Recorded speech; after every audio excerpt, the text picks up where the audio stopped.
Salam alaikum, Zulf Laoun, bonsoir. 63 ans après l'indépendance de notre pays, les Algériens ont l'impression d'un grand gâchis au regard du potentiel dont l'Algérie dispose. Le pouvoir a tout fait pour falsifier l'histoire, notamment celle liée de la guerre de libération.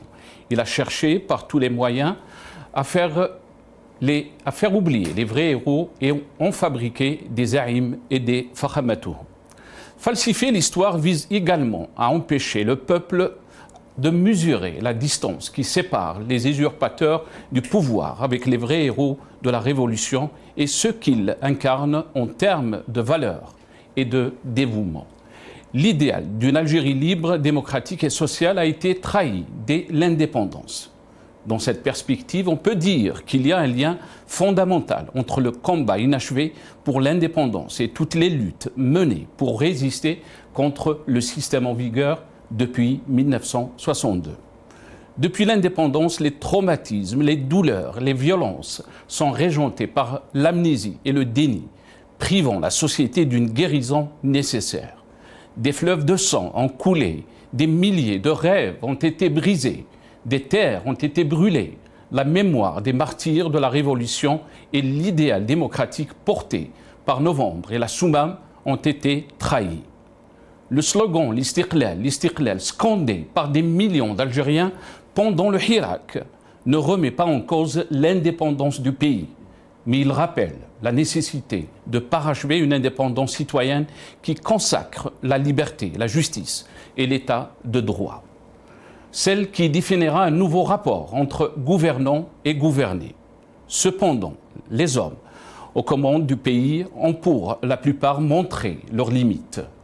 Ils en conservent des réflexes qui n'ont plus cours dans l'Algérie d'aujourd'hui, dont la majorité de la population avide de liberté a moins de 30 ans. Malheureusement pour eux, ces décideurs n'avaient pas mesuré l'ampleur du rejet qu'ils provoquent au sein de la population. Ils le découvrent à leurs dépens un certain 22 février, mais pas que. Le Hirak s'inscrit dans cette continuité historique. Il est et restera porteur de la même espérance lumineuse pour laquelle se sont sacrifiés nos valeureux chouhada, Rabbi yarhamhum. Libérer le pays et le peuple en se réappropriant les valeurs de fraternité, solidarité, justice et liberté. Février 2019, le peuple algérien se soulevait. Des millions de personnes sont descendues dans les rues, brisant la loi du silence et de mur et de la peur. Ce fut le début du Hirak, un puissant mouvement populaire pacifique. Le peuple ne se prête plus au jeu de la violence, même si sa colère est à fleur de peau. Il veut être l'acteur principal dans la construction de l'Algérie nouvelle.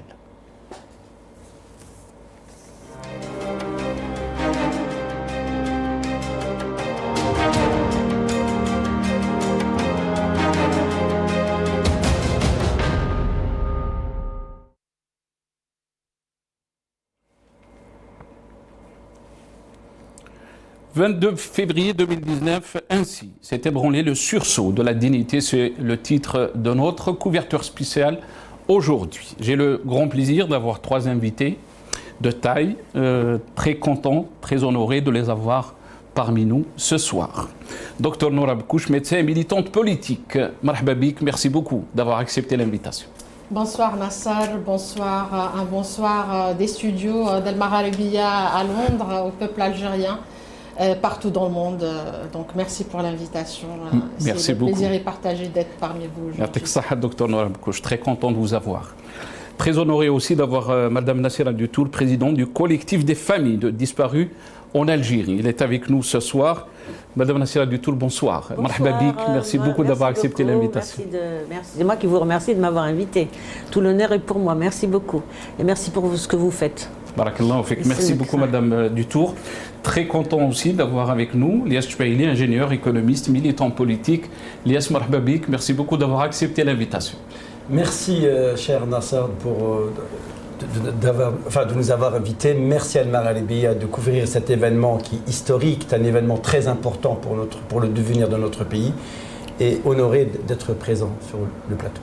Merci. Très content. Et aussi, vous avez une position mais avec deux jolies femmes. Marhaba bik.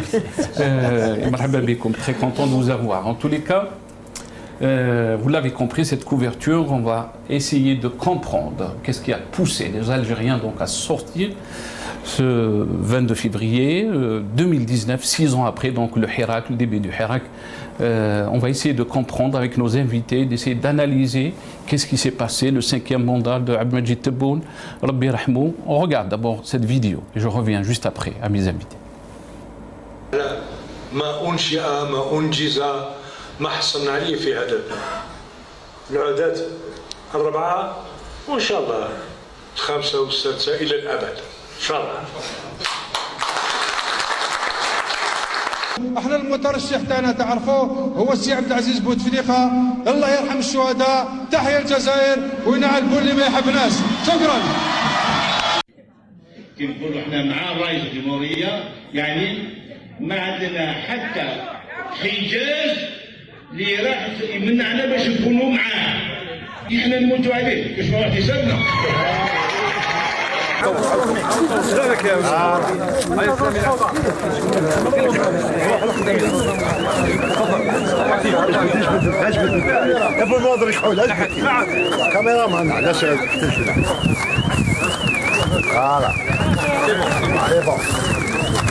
إذن تقول لي كذلك المسيرات في الجزائر العاصمة مسيرات ممنوعة، ما دام ما نعرفوش نمشوا بلهنا ما نسيروش.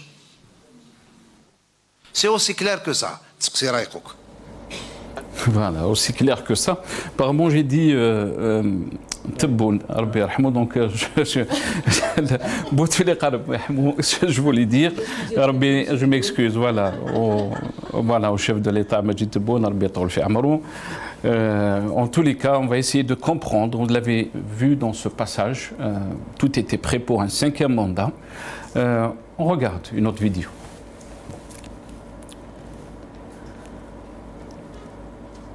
إحنايا مع الرئيس حتى الممات. أكدنا أننا نحن مع استمرارية فخامة رئيس الجمهورية عبد العزيز بوتفليقة. فخامة رئيس الجمهورية المجاهد عبد العزيز بوتفليقة عندما قال واحنا طاب جناننا فاحنا نقولوا له الجنان طاب واحنا مواليه. الحركة الشعبية الجزائرية عن قرار مساندة رئيس الجمهورية السيد عبد العزيز بوتفليقة في الانتخابات الرئاسية المقبلة. اللي عم يمشي باش الجزائر تقوى اقتصاديا اجتماعيا سياسيا ديمقراطيا مرحبا به، ولكن اللي يحب يخرج على الخط هذا الله لا يرده. أنا نقولها الله لا يرده. Dans le sang, dans la tête, dans les pieds et dans les mains, vive Bouteflika. مجاهد يحكي لي كنت في ولاية أضرار يقول لي قل الله سبحانه وتعالى بعث محمد رحمة للعالمين وبعث عبد العزيز بوتفليقة رحمة للجزائريين. شوفي حنايا. Voilà. Donc c'est extraordinaire de revoir ces images. Tout était prêt, tout était là donc pour la continuité de Bouteflika pour un 5e mandat. Je vais commencer cette émission avec Madame Nassira Dutour. Quand on revoit ces images, quelle est votre impression? Parfois ça me fait sourire, parfois ça me révolte un peu, parfois ça dépend. Mais je préfère surtout voir les images du mouvement. On va revenir. De voir tous les Algériens dans la rue autour de cette place de la Grande Poste qui manifestaient, des manifestations auxquelles j'ai beaucoup participé. J'étais très souvent en Algérie, un pied en Alger, un pied à Paris pour aller mobiliser mes familles de disparus et être avec elles et répondre à toute cette jeunesse qui venait nous voir et nous embrasser sur la tête et nous faire des bisous, prendre les photos de nos disparus. Et c'est ce qui me faisait plaisir, ce qui nous inondait de joie même, c'est que on a surtout cru, on a cru et on ne le regrette pas de l'avoir cru parce que c'est pas de leur faute si c'est passé aujourd'hui, ils n'y arrivent plus parce qu'ils se retrouvent en prison dès qu'ils disent un mot qui déplaît à certains. Mais on a cru à cette jeunesse qui nous ramènerait enfin l'état de droit et pouvoir avoir des questions à nos réponses. Pas seulement les familles disparues, les victimes du terrorisme, tous les Algériens qui ont vécu cette décennie 90, tous les Algériens qui depuis l'indépendance ont traversé des moments très difficiles, hein, très difficiles. La répression ne date pas d'aujourd'hui, elle date depuis, pour moi, elle date depuis toujours. Très bien. Docteur Noura Bourgouche, qu'est-ce que vous en pensez? Est-ce que toutes ces déclarations qu'on a vues laissent entendre qu'un second mandat était là? Donc, est-ce qu'il ne comprenait pas le peuple? Est-ce qu'il ne savait pas qu'il y avait une certaine, comment dire, rage du peuple, une certaine coupure par rapport à ce qui s'est passé, une rupture, pardon, pour utiliser ce mot, avec le peuple?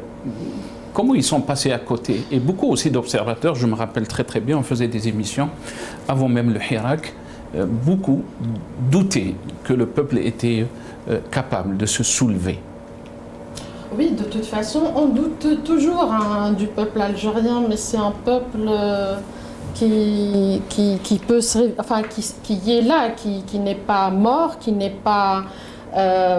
dort pas, mais qui attend le bon moment peut-être pour se révolter, même si des fois on a l'impression que non. Ces images, franchement, c'est une torture de nous refaire encore revivre tout cela. Ça me, honnêtement, j'ai des palpitations, j'ai envie même de vomir, excusez-moi, de voir, ça me fait beaucoup de peine. Et à la fois, c'est mitigé, à la fois de la peine, parce que qu'est-ce que ces gens-là font de ce beau pays qu'est l'Algérie?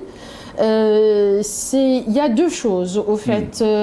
La médiocrité de ces gens-là, c'est vraiment... et puis aussi cette coupure est tout à fait, totalement avec le peuple. Et de toute façon, ça l'a toujours été. Ils le sont également. Ça n'a pas changé. Oui, il disait même que les Algériens n'étaient pas capables de... Et oui, pour lui, l'Algérien, il n'y a que lui, autant qu'Algérien, lui, je ne sais pas de quelle nationalité il est, quand il parle des Algériens, mais qu'ils sont incapables de faire des marches ou quoi que ce soit, tout est interdit. Mais ils sont en déconnexion totale, que ce soit des aspirations du peuple, que ce soit en cette période-là du ras-le-bol du peuple, vraiment.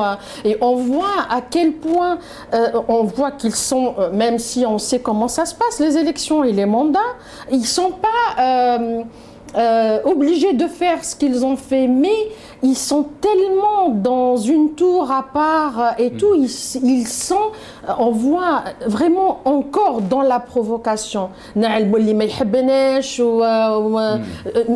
avec un discours vraiment qui n'est pas à la hauteur du populisme, même de vraiment et c'est oui, ils sont vraiment, comme on dit chez nous, donc c'était vraiment, et ce qu'on voit, la goutte qui a fait déborder le vase. Est-ce que c'était juste le 5e mandat? Non, pas que le 5e mandat, et on voit un petit peu, ils sont... Là, le peuple, je veux dire, il n'en pouvait plus.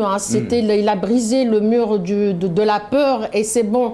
Mais non, c'est pas que le 5e mandat, c'est pas que les 20 ans de Bouteflika. C'est vraiment, et on voit que c'est cette quête justement de la liberté, de la justice, parachever quelque chose qui n'a pas été, qui a été commencé, qui n'a pas été terminé, et donc c'est un processus depuis qu'on voit depuis 62. Ça n'a pas, le peuple algérien dans son mouvement.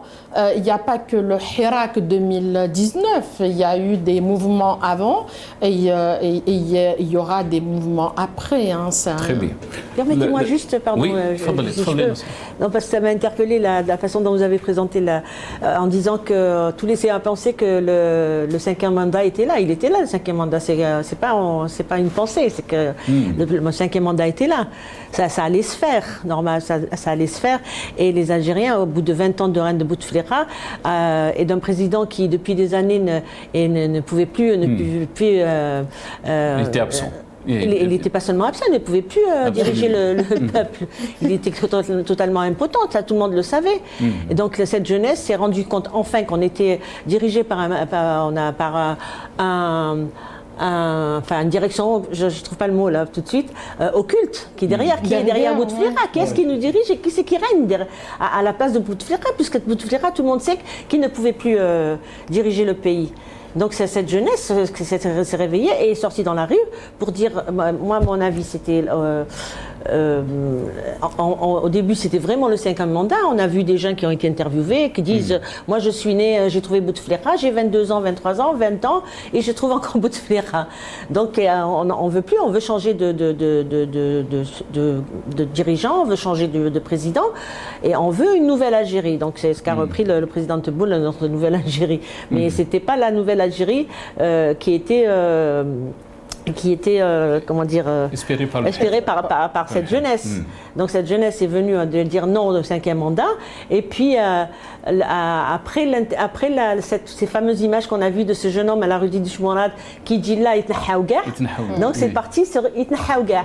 C'était magnifique. Et moi j'ai passé juste au moment où il disait derrière lui, où il a dit cette phrase Itnahaouga. Je suis rentrée au bureau, il y avait encore du monde là, même s'il était tard, et je leur explique ça. Et puis après on a vu ces images de ce jeune homme là un peu partout, Itnahaouga, et c'est parti, c'est devenu vraiment le slogan du Hirak.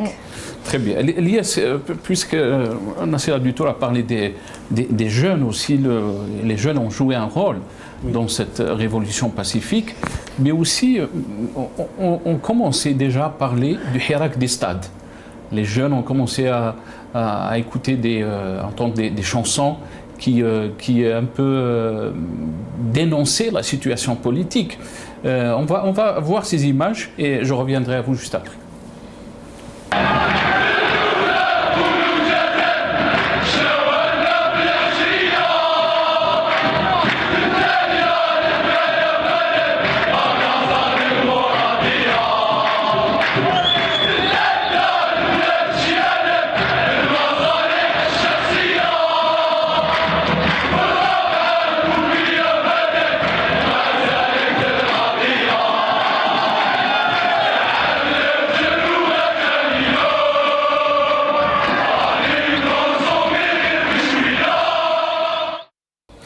C'est extraordinaire. Et ça, c'était avant le Hirak. Et on parlait même, je me rappelle bien, on parlait du Hirak des stades. Des stades. Elias, qu'est-ce que vous en pensez? En fait, si je me permets, cher Nassab, de revenir un petit peu en arrière, dans tous les pays du monde, c'est la jeunesse. C'est le vecteur qui pousse la révolution. Elle est reprise par des jeunes parce que le mal-être se fait ressentir par les jeunes.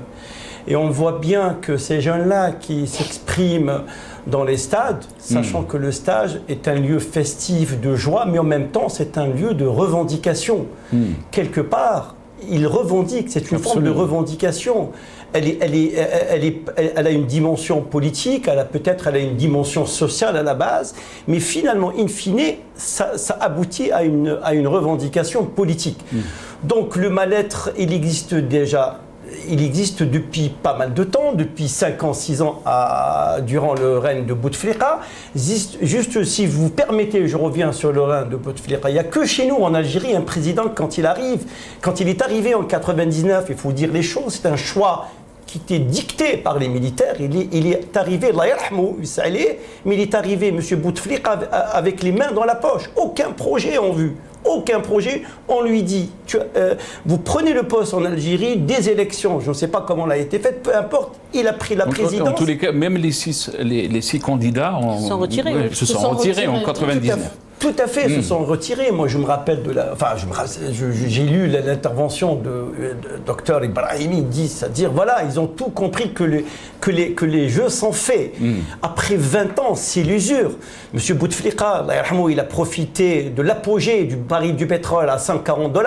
pour acheter la paix sociale, pour distribuer, dilapider les deniers. Parce qu'on peut aider la jeunesse, on peut créer du travail, on peut c'est-à-dire donner un avenir, florissant à notre jeunesse, mais pas en dilapidant de l'argent. Mais à partir du moment, les 5 dernières années, nous nous sommes retrouvés un président qui n'était pas présent, il y avait une caste ou une direction ou une cinquième colonne ou un occulte qui gère le pays.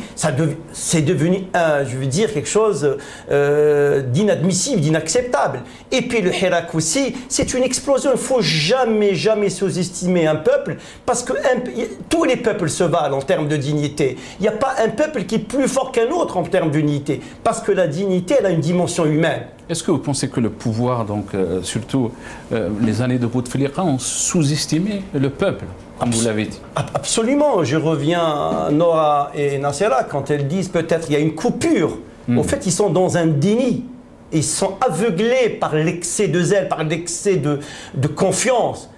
Parce qu'ils ont tous les moyens, ils ont les médias, ils ont la puissance de feu, la puissance financière, la puissance des médias. Donc ils sont coupés de la réalité.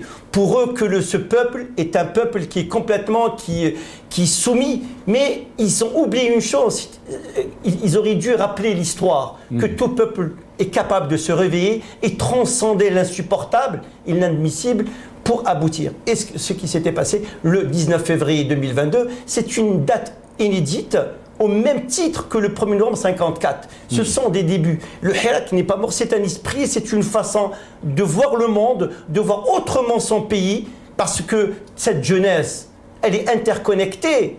Alors que ceux qui gèrent le pays, leur logiciel est toujours dans les années 70, à la soviétique, à la KGB, à la ceci, cela. Mais cette jeunesse, elle est interconnectée, elle se connecte via les réseaux sociaux, via aussi les stades, via des groupes de réflexion, de débat. On dit que les jeunes ne débattent pas. Si, les jeunes ont débattu de l'avenir de leur pays, parce qu'ils expriment le mal-être. Voilà. Il n'y a pas que le pain. Ils veulent aspirer à un grand pays, la liberté, la démocratie, l'équité, combattre la corruption et faire de notre pays un joyau. Je suis désolé, nous avons raté notre indépendance. Nous ne remettons pas en cause l'indépendance. Nous sommes restés otages de notre passé, parce que quand on pense à ceux qui sont derrière l'indépendance, ils étaient jeunes, ils avaient entre 25 ans et 30 ans, ils ont donné leur vie, ils sont sacrifiés. Mais c'est à nous qu'on dit. Au fait, je peux dire, c'est une responsabilité, quelque part, elle est collective, là, ça.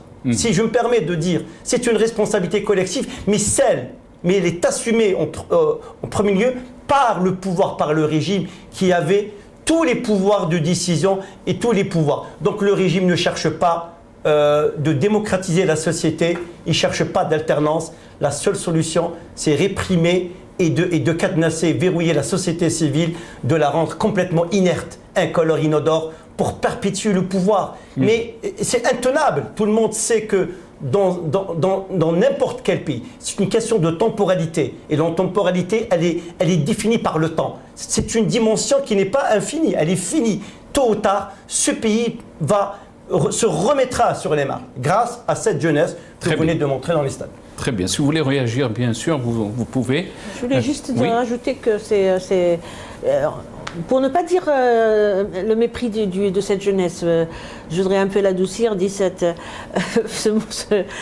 mot de mépris de la jeunesse. Mais j'ai le souvenir que après octobre 88, c'est un souvenir qui me vient en entendant Liès parler, après octobre 88, dans un restaurant à Paris, il y avait une grosse table là-bas, au fond de cette salle, avec ce que le patron du restaurant nous disait, c'est des hauts dignitaires algériens.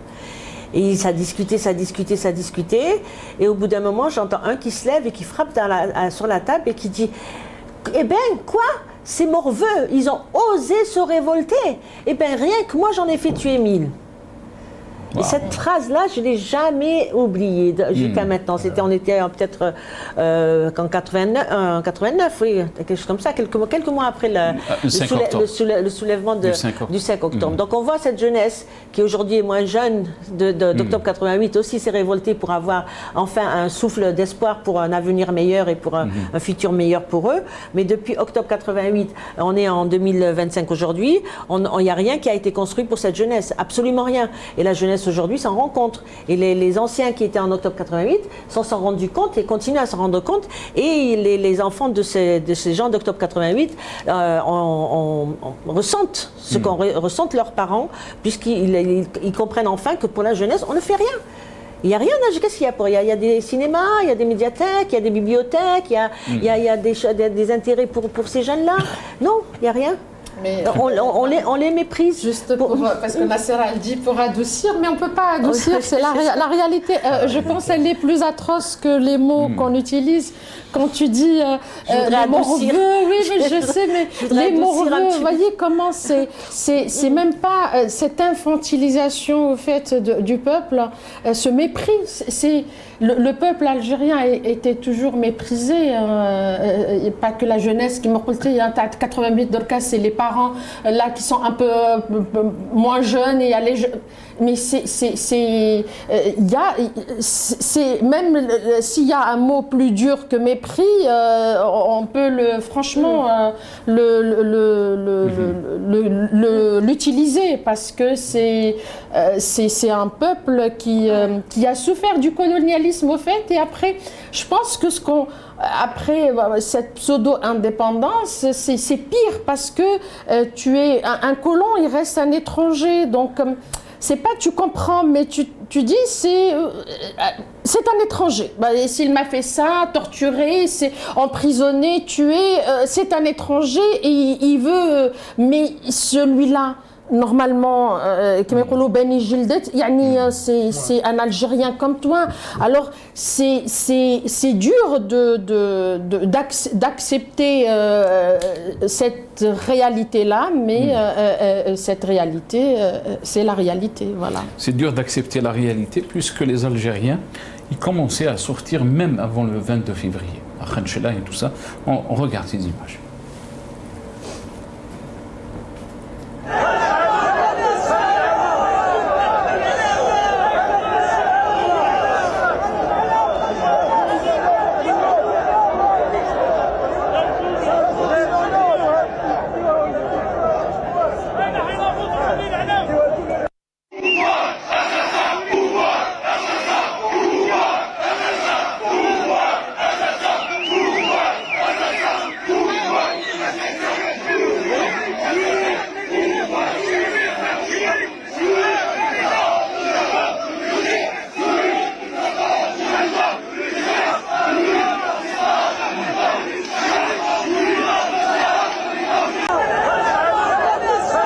Voilà, donc Kharrata et Khanchela, là le peuple algérien commence à donner des signaux très forts qu'il ne veut plus que cette situation politique continue, qu'il ne veut plus que le 5e mandat ait lieu. Nasser Detour, comment peut-on décrypter ces images? C'est le ras-le-bol de tout un peuple. Hein. Et ça rappelle qu'entre octobre 88 et 2019, il y a eu aussi le printemps berbère, il y a eu aussi quand ils disent le slogan Fkroné. Là, ça me fait penser justement aux événements de la Kabylie. Quand le jeune Massinissa s'est fait assassiner, en 2001. Pouvoir assassin, voilà. En 2001 ou 2001, voilà. Quand le jeune Massinissa Germah s'est fait assassiner, le pauvre jeune homme, et qu'après je dirais pas les Kabyles, parce qu'après 126 morts et 1000 et quelques blessés, qui étaient amputés, qui ont été d'une jambe, qui ont été. Zarbouli, qui était ministre de l'Intérieur, avait déclaré du jeune Massinissa que c'était entre guillemets un voyou. Un voyou, garçon. verré après que c'était un brillant lycéen qui a eu son baccalauréat. Qui devait passer son bac. Il devait passer, parce que moi j'étais en contact avec son père, bon bref, pour autre chose, et il devait passer son bac. Il était à la maison en train d'étudier, il est sorti par hasard, parce qu'il a entendu un bruit de je ne sais plus de quoi, et il s'est retrouvé dans une tombe, de tout jeune. Voilà, donc c'était une succession d'événements. D'événements qui ont fini dans la violence. C'est la seule fois où on voit enfin un événement qui finit pas dans la violence. Mais aujourd'hui, on voit qu'il y a de la violence. Quand on compte les nombres de personnes qui sont emprisonnées, tu vois, c'est les mouvements dans les prisons, on en lâche un petit peu, et puis on fait de la place, on en remet 200, et puis on libère 200, et puis il y a les grâces, et ainsi de suite. Donc ça c'est, comment dire, c'est de la continuité, mais dans une autre violence. On n'a pas pris les armes, on a tiré sur la population, mais on les met en prison, et on les remet en prison, comme le petit Mohamed Tajadid par exemple, mais c'est une tête dure, quoi. Il tient tête. Et voilà, on essaye de brimer cette jeunesse pour qu'elle ne recommence plus ce hirak. Mais bon, un jour ou l'autre, il y aura le déclic qui fera qu'enfin on aura notre état de droit, et qu'on aura notre démocratie, et qu'on aura une vraie indépendance. Très bien. Lies, vous voulez réagir? Oui, tout à fait. Donc, c'est une succession d'événements qui étaient engloutis dans la violence. 2001... Est-ce que vous pensez que les Algériens se sont rendus compte qu'il fallait rester pacifique? Parce qu'on est passé aussi par les années 90, et ça a marqué tous les Algériens, ça a marqué les esprits des Algériens. Donc, pour eux, ce pacifisme était très important. Oui, le pacifisme, moi je le dis, je le redis, je l'ai toujours dit, le pacifisme est une valeur cardinale pour aller jusqu'au bout. Attention, peut-être le régime il peut l'interpréter comme une épreuve de force, de faiblesse, mais au contraire, le pacifisme est une épreuve de force morale. Parce que ça joue sur l'usure, sur le temps. Et le temps, c'est lui qui est un critère déterminant pour aller jusqu'au bout. Donc, je pense que le hirak, il a marqué des points. C'est une école d'ontologie. On n'a vu aucune vitre qui a été cassée. C'est un hirak ultra pacifique. Dans la majorité, enfin, pas dans tous les collectifs que je connais, cet indicateur qui revient dans les textes, Silmia, le pacifisme, parce que ça fait partie du combat. C'est une lutte pacifique, qu'on le veuille ou non. Ça prend du temps, mais c'est comme ça. Le hirak renaîtra, mais avec une autre appellation, avec une autre dénomination. Mais l'esprit du pacifisme doit rester pour aller jusqu'au bout. Parce qu'on n'obtient rien avec la violence et dans la violence. La violence, je veux dire, le peuple a payé très très cher, 250 000 morts. Et moi, je rajoute 600 milliards de dollars. Peut-être on me dit, vous parlez des morts, certes, mais aussi les dégâts occasionnés par cette décennie noire. Et le responsable, toujours, parce que, vous savez, entre gouvernants et gouvernés, entre les puissants et les faibles, celui qui est responsable de la violence, reste le régime, reste le pouvoir dans tous les pays du monde. Quand vous exposez votre problème, qui est le plus faible? Celui au fait qui milite d'une manière ou d'une autre. Mais qui est le puissant? Celui qui a l'argent, celui qui a la puissance publique, la puissance de feu, la puissance de l'argent, la puissance des médias, les moyens. Donc c'est le régime qui était responsable de cette violence. Et il est responsable historiquement. Enfin, après, on n'est pas là pour relater ou revenir dans l'histoire, mais il faut qu'on reste dans le pacifisme parce que c'est très très important. Je pense que le peuple algérien a compris. Je pense qu'il a compris qu'il n'y a pas d'autre échappatoire que le pacifisme. C'est vrai, c'est usant, on a l'impression que ça n'avance pas, mais ça avancera tôt ou tard. Voilà. Et en plus, maintenant, le monde nous regarde. Le monde regarde ce peuple qui a bravé l'interdit en restant droit avec des slogans simples. Dawla Madaniya, Meshi Askariya. Dawla Madaniya, c'est très simple ce slogan. C'est le vrai slogan de la revendication politique du Hirak. Dawla Madaniya, nous voulons un État civil. Ça ne veut pas dire qu'on est contre son armée, loin de là. Ça ne veut pas dire qu'on est, je veux dire, stigmatiser notre armée. Non, l'armée doit rester en dehors de la scène politique. Mais Dawla Madaniya, pour que liberté, pour que le peuple puisse exercer sa citoyenneté. On ne peut pas exercer sa citoyenneté sous un régime militaire. Du jamais vu. On le dit, Jamais, jamais un peuple ne peut exercer sa citoyenneté sous un régime militaire ou autoritaire, pour ne pas dire dictatorial. J'essaie d'être un peu plus soft dans les mots. Très bien. Docteur Nour Abkouch, les Algériens ont pu donc faire barrage à ce 5e mandat. Bien sûr, une nouvelle histoire, une page d'histoire a été ouverte, si on peut dire, par rapport à ces luttes pour le changement du système. C'était un très grand événement, le fait de stopper Bouteflika donc à ne pas briguer un 5e mandat. Quelle lecture peut-on faire politiquement de ce geste? C'est que le Hirak, il était entre les rapports de force, le Hirak était le plus fort. Et de par cette force-là, quand on parle du pacifisme, c'est une décision certes du Hirak, mais elle n'est pas, c'est pas une décision comme ça qui jette fortuitement ou là, par le concours des circonstances ou là, c'est parce que le peuple a compris vraiment la nature de ce système, de ce pouvoir, que c'est un pouvoir violent. Au contraire, sa force, il dit la violence.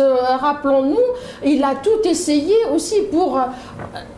Alors, moi je dis c'est un exploit des Algériens parce que l'Algérien connu Demnaham et comment dire, déjà on est, mais il a compris, donc c'est vraiment réfléchi, c'est vraiment une décision, il veut pas y aléha. Donc la provocation, le hijar, il bat les baltagia et tout, et non rien, il veut pas, et là c'est.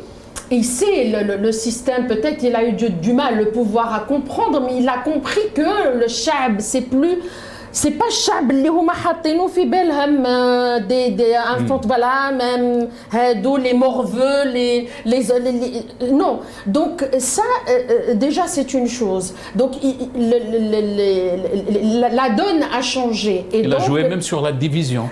Sur la division, le drapeau amazigh, absolument. Oui, c'est ça, le bâton. Et justement, la violence, c'était comme, c'est le bâton que le pouvoir attendait pour battre le peuple béha. Donc là, le fait de stopper ça, c'est oui, parce qu'ils n'avaient pas le choix, au fait. Donc là, c'est dans un rapport de force, le peuple. Mais le peuple, c'était...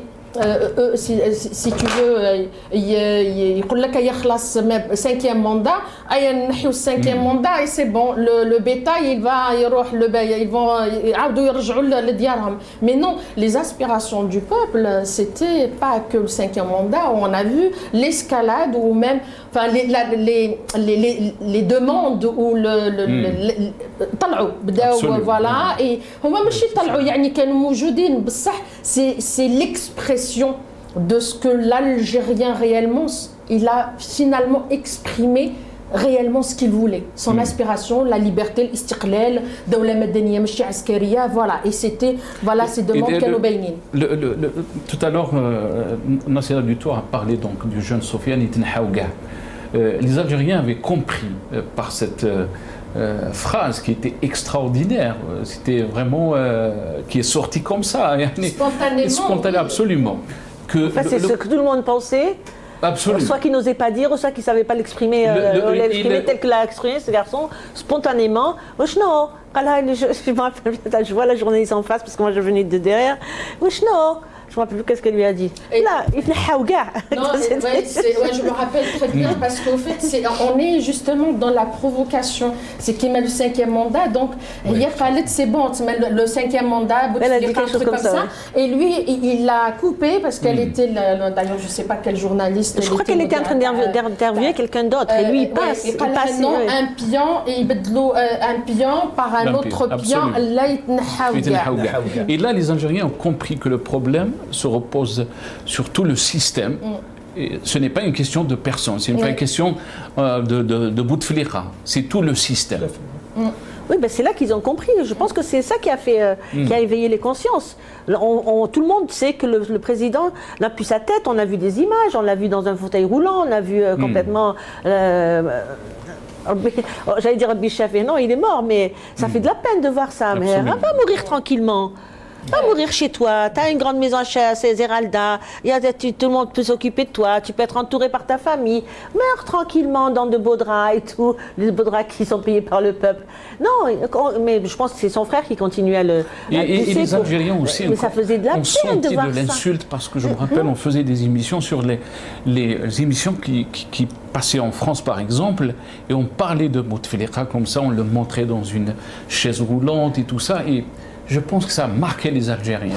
Le fait que ça a commencé déjà, toute la presse étrangère, internationale, commençait à parler du vide qu'il y avait donc, au sein du pouvoir en Algérie et qu'il y avait ce pouvoir occulte derrière lui. Le frère n'était plus en mesure de gouverner, donc il y a sûrement quelqu'un qui fait marcher le pays. Et les Algériens l'ont senti comme une insulte. Qu'est-ce que vous en pensez Oui, absolument. En fait, après, le problème, c'est que le peuple, quand il est sorti, on dit c'était pour mettre fin au 5e Bouteflika. Et je rejoins l'analyse de Nora quand elle dit, après l'expression, la revendication se fait de façon de crescendo, en fait. Et du coup, après, non seulement, parce que le problème, c'est pas un président, c'est tout le système. Et pas le système, c'est toute la base de commandement. C'est toute la base de commandement qui gère ce pays. Donc il fallait mettre fin à ce régime, ou à ce système, ou à cette base de commandement. Ça, c'est très important. Donc, Yes, Manish, on va, parce que tu as perdu ton micro, on va essayer de régler ça. D'abord, on va revoir cette petite vidéo et comme ça, on va régler le micro de Lies.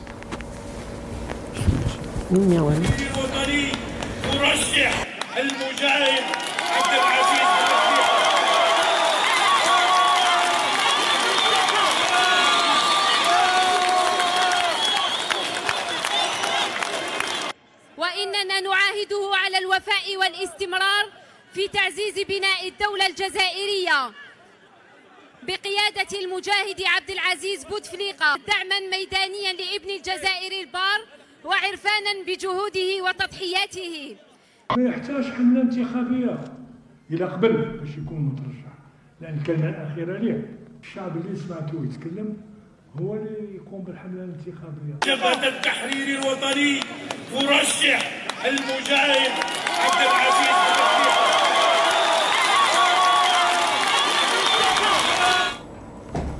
Voilà, donc je pense qu'on a réglé le micro de Lias. Lias, tfadal. Oui, au fait, ils ont exploité, il faut dire les choses, il faut tenir un discours de vérité. Ils ont exploité la maladie de Moussa Bouteflika, Allah yarhamou, qui était quasiment, il n'avait pas ses capacités, je veux dire, physiques pour gérer. On peut dire, sur le plan, ses capacités étaient altérées. D'ailleurs, je me rappelle, lors de la visite de François Hollande à Alger, on lui a posé cette question. Comment vous avez trouvé le président Bouteflika? Il a dit il garde ses capacités, il garde à tenir un discours cohérent. Et quand même l'ancien secrétaire d'État américain, quand il est arrivé aussi à Alger, Bouteflika ne parlait pas. Hein? Mais il a dit, qu'est-ce qu'il a dit? Il a dit, qu'est-ce que vous voulez qu'on me demande?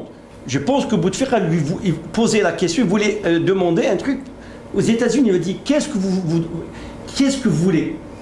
C'est notifier votre demande. Quasiment toutes les chancelleries du monde, tous les ambassades, ils émettent des rapports, ils les envoient. Ils savent que c'est pas M. Bouteflika qui gérait à cette époque-là. Je pense qu'ils savaient pertinemment que le peuple, il est sur le point de se soulever. Il y a des rapports qui remontent, Nasser. Un peuple ne se lève pas comme ça du matin. Donc il y a toute une préparation, même psychologiquement, parce que c'est un ras-le-bol. Ce peuple, il fallait qu'il se soulève d'une manière ou d'une autre, parce qu'il recherchait quelque part la dignité. Je veux dire, un grand pays comme l'Algérie qui a été libéré après 132 ans de colonisation, il est temps de démocratiser. On ne peut pas gérer un pays par une caste. C'est le cadre en quelque sorte. C'est pas Bouteflika lui-même. Il est responsable quelque part.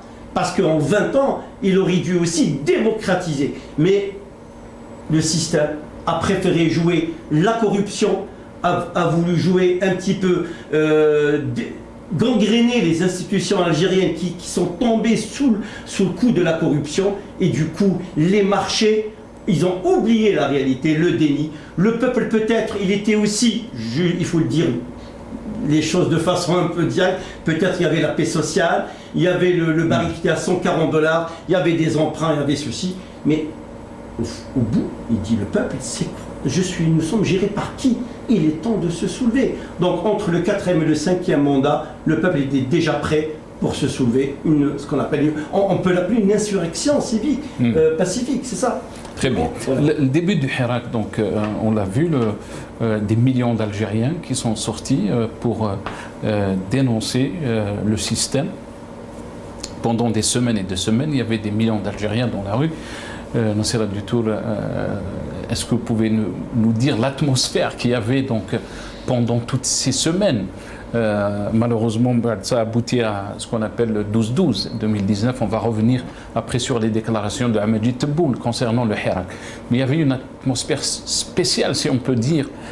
C'est comme une renaissance, une nouvelle indépendance dans notre pays. Je ne sais pas comment expliquer l'atmosphère qu'il y avait, qu'est-ce qu'on ressentait exactement, mais c'était comme une liesse, une joie, c'était une atmosphère de fête parfois. C'était très, tous les Algériens se sentaient responsables, ils étaient tous, aux aguets, attention, Silmiya, Silmiya, Silmiya, Silmiya. Combien de fois on a vu des policiers arriver et tout ça, et ils se mettaient en face et disaient, ah, Silmiya, Silmiya, Silmiya. Il y avait même on leur offrait des roses, des voilà, fleurs. Exactement, des fleurs pour dire non, on ne cherche pas la bagarre, on veut juste nos droits. Mais c'est sous-entendu ça. Et c'était très organisé. On avait en face de nous une jeunesse très responsable, très responsable. On sait ce qu'on veut, on est là pour quelques heures, on commence à midi, 1h, on doit terminer à 5h, on fait le ménage, on nettoie tout, on ramasse tout et on rentre à la maison et on se prépare pour vendredi prochain. Et entre-temps, il y avait les manifestations des étudiants et tout le mardi, qui était aussi très organisé, mais ça a affaibli, je pense, à mon avis, très rapidement les manifestations du mardi. Je ne me rappelle plus par quel biais, mais ça va me revenir. Mais la population du vendredi était restée dans d'espoir. Voilà, je cherchais un mot qui dans cette envie de voir un changement dans notre pays. Et d'ailleurs, il y a beaucoup d'études qui ont été faites sur ceux qui partent, sur les Algériens qui vont mourir en mer pour quitter le pays. Ouais. Et combien d'études ont informé que pendant toute la période du Hirak, il n'y avait aucune embarcation qui partait d'Algérie. Les Algériens sont restés sur place avec l'espoir que ça va changer et qu'ils n'auront pas besoin d'aller chercher la liberté dans un autre pays. Et malheureusement, ce que ne veut pas comprendre ce gouvernement ou ce régime, comment on peut l'appeler, c'est que nous ne sommes pas les ennemis. Ce sont pas les ennemis nous ne sommes pas les ennemis de notre pays. Nous aimons notre pays. Nous voulons qu'on ait un beau pays. On a des mille et une richesses, mille et une ressources. Rien qu'avec la mer et le soleil, on peut faire des miracles en Algérie. On n'a pas besoin de plus, on n'a pas besoin de pétrole. Rien que ça, c'est le sud, le Sahara, la beauté, les paysages un peu partout. On parlait tout à l'heure un peu de l'Est algérien et la beauté de l'Est algérien aussi. Mais la beauté algérienne, elle est partout. Et on aime notre pays, on veut le construire, mais ils ne veulent pas comprendre qu'ils ne peuvent pas le construire de cette façon. Ils ne peuvent pas le construire tout seuls. Il faut que le peuple s'y mette. Les associations s'y mettent. Les associations sont à la base. Elles connaissent, elles entendent les revendications du peuple. Elles voient, les associations voient les mots du peuple. L'État est à sa place là-haut, on comprend qu'il ne peut pas tout faire. Donc il doit être aidé, comme dans tout pays démocratique. La population est là pour s'organiser et venir en aide à cet État pour faire un État qui se respecte, un État qui vit de ses richesses, qui n'a pas besoin d'aller importer ou exporter ailleurs. On a assez de ressources humaines, ressources minières, ressources pour pouvoir vivre dans notre pays et mettre en place des industries qui vont faire prospérer encore plus l'économie du pays. Absolument. Mais ils ne veulent pas comprendre que là, on est là pour nous-mêmes. Je me rappelle une fois, j'ai rencontré l'ambassadeur d'Algérie qui représente l'Algérie à l'ONU. comment il s'appelle? Et ça, ça me fait pas peur de le dire. Driss. Zaïri. Je l'ai abordé au Palais des Nations et il me dit oui, non, mais je sais très bien qui vous êtes. Hein. Je sais très bien qui vous êtes. Je lui dis mais oui, mais je suis pas un ennemi, moi. Non, vous êtes juste à la botte Hizb France. Hein. Et bon, j'essaye d'insister un petit peu et puis il me dit مدام نحي الحقد اللي عندك في قلبك نحي ما تحبيش بلادك تكرهي بلادك نحي الحقد هذاك انا نكره بلادي انا نداولي وليدي وما نكرهش بلادي نكره لي نداولي وليدي وي mais j'ai jamais eu de sentiment de vengeance il est parti il m'a laissé نغلي وحدي je ruminais toute seule mais c'était une surprise pour moi qu'un ambassadeur puisse s'exprimer comme ça au Palais des Nations qui représente l'Algérie dans les droits de l'homme c'est le petit-fils de Emira ouais. Docteur Noura Boukouchi, quand ces images qu'on a vues donc, des Algériens qui sont sortis en millions, est-ce que c'est un cri pour dire que nous voulons sauver ce pays? Au fait, c'est d'abord, je pense, de part moi aussi j'ai participé dans ma ville et c'est déjà une expression d'une certaine liberté et de ce sentiment que tu as un truc, tu vois, des choses que tu accumules au fond de toi, mais tu ne peux pas les dire et d'un coup tu réussis un peu à les dire et d'ailleurs tellement que tu as envie de les dire et tu as envie que même les autres ou même c'est-à-dire t'adhères pas au fond de toi, non, tu le dis pour que même tes oreilles à toi, tu l'entends. C'était important. D'ailleurs,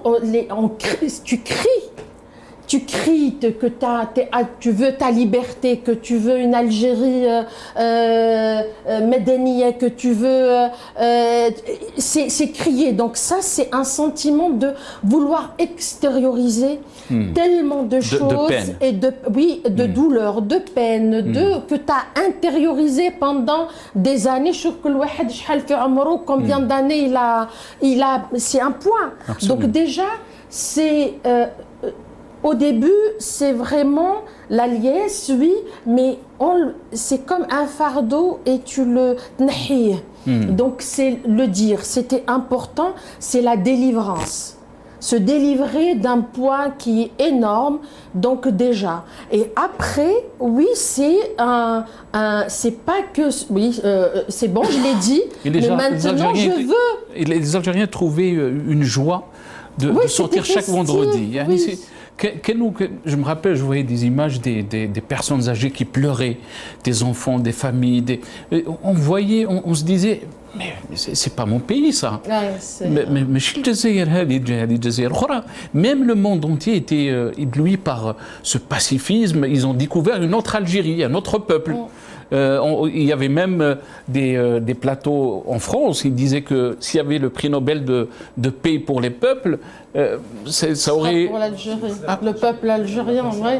Non, oui, c'est parce que les vieux ont peut-être des gens qui ont peut-être vécu également le colonialisme et tout, donc c'est encore, même si nous, enfin les générations, entre guillemets l'indépendance, on a vécu par procuration de nos parents Kamel, c'est comme si on a vécu ce colonialisme, mais c'est de voir, c'est des larmes de joie que vraiment peut-être ils espéraient pas voir.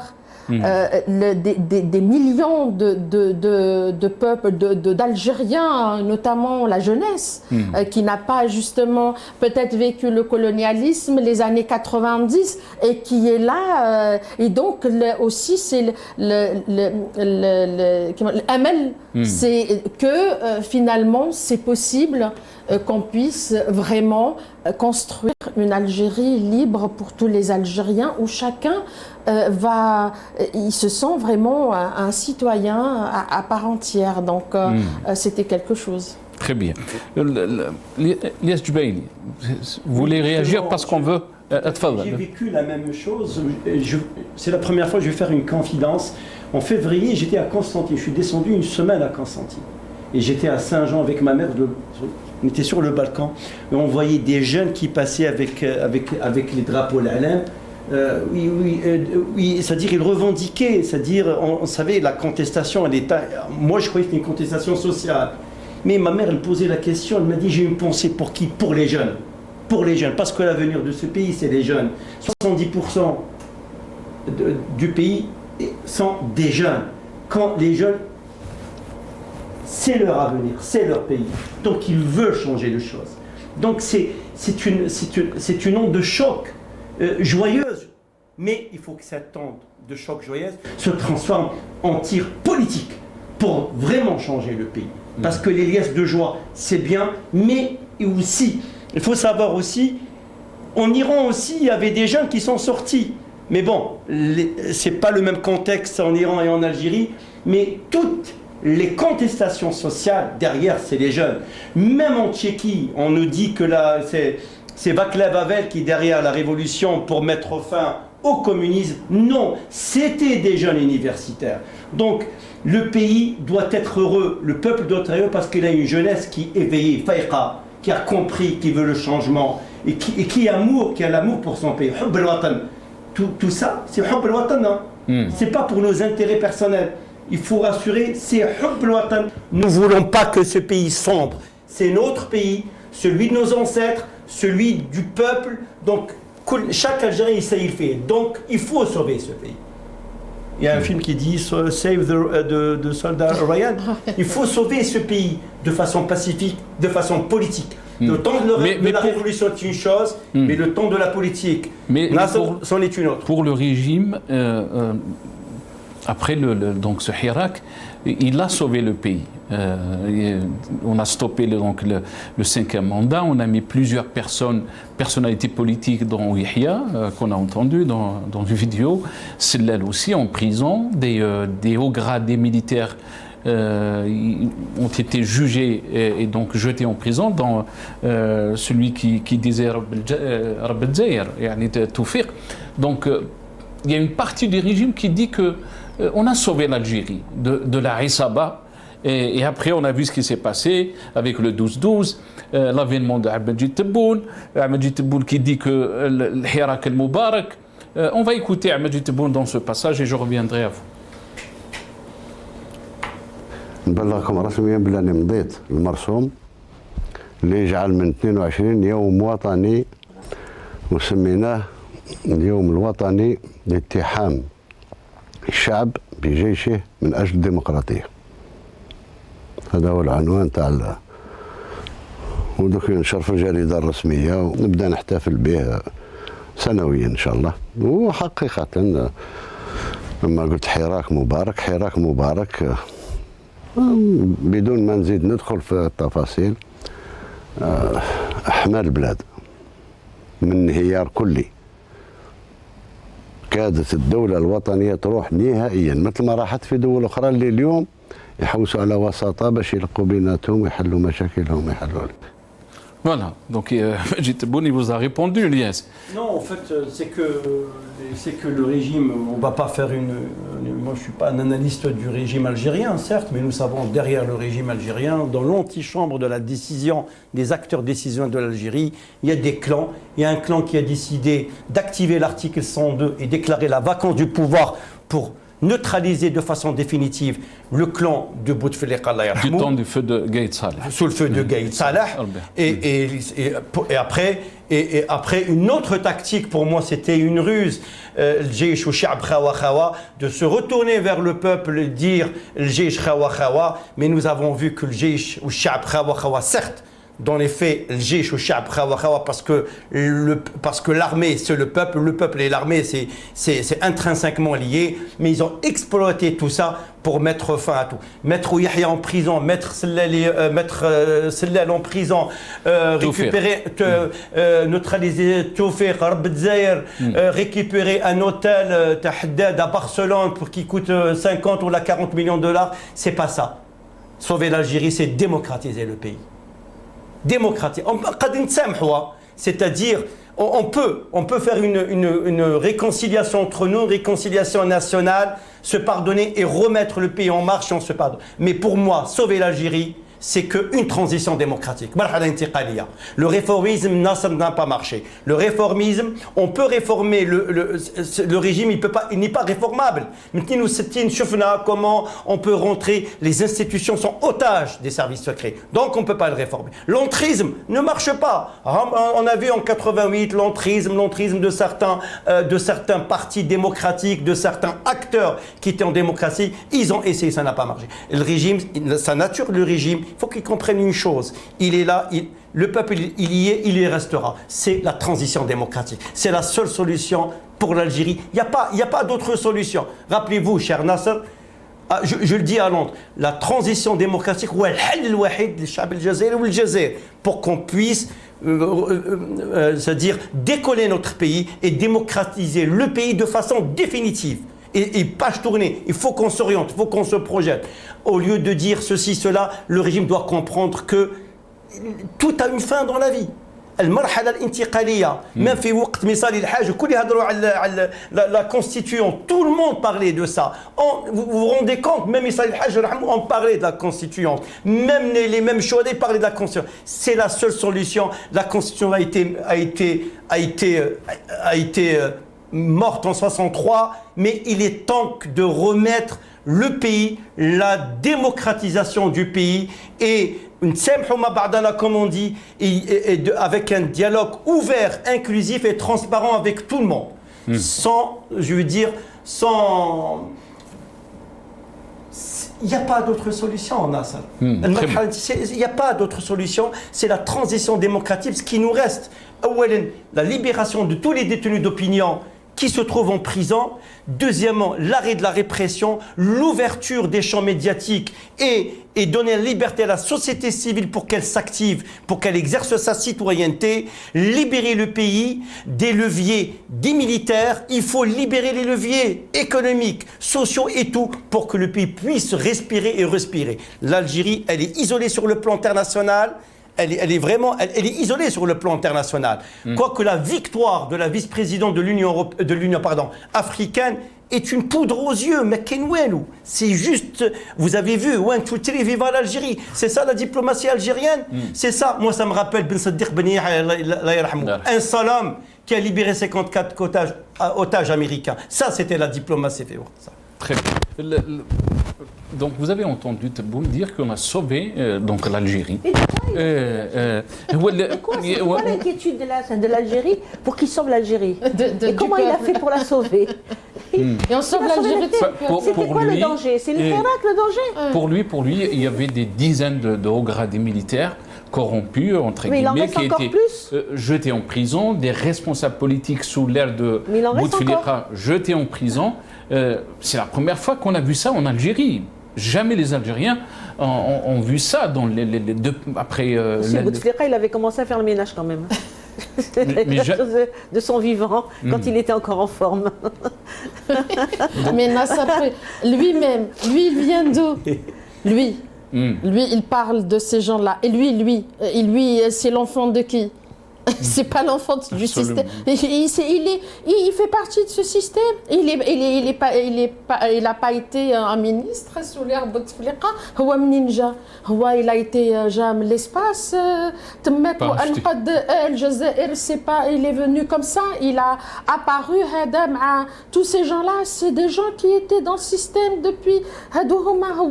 Donc c'est vraiment absurde. Et on voit un peu ce qu'il même. Regarde, nous, on ne prend pas ce peuple vraiment au sérieux et on ne l'écoute pas. Ils sont encore beaucoup dans leur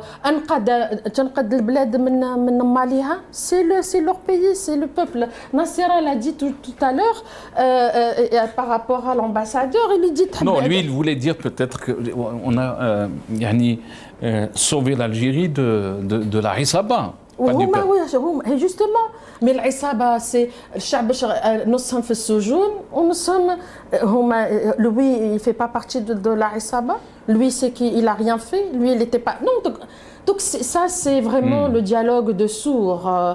Non, eux ils pensent que Homed, l'Algérie, c'est ça.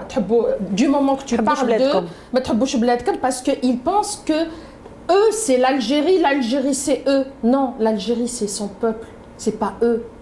Donc là, le Hirak al-Mubarak, regarde même là, là où نحتفلوا به كل عام وأنقذنا وش نقد وتلاحم الشعب مع الجيش.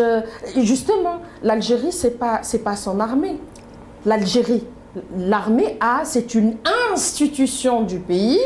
Elle a des fonctions. La constitution c'est tout.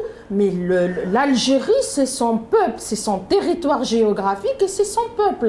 Et ça, c'est ce système dont l'Aïsaba, elle est toujours là.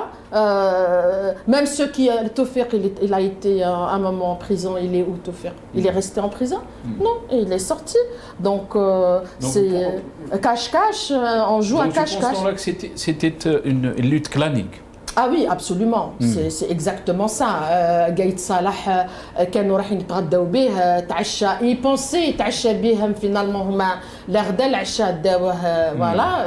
Bon, ceci dit, il est plus mais lui, Gaïd Salah, il a raté vraiment. Il aurait pu rentrer dans l'histoire par la grande porte. Franchement, il avait les clés pour vraiment.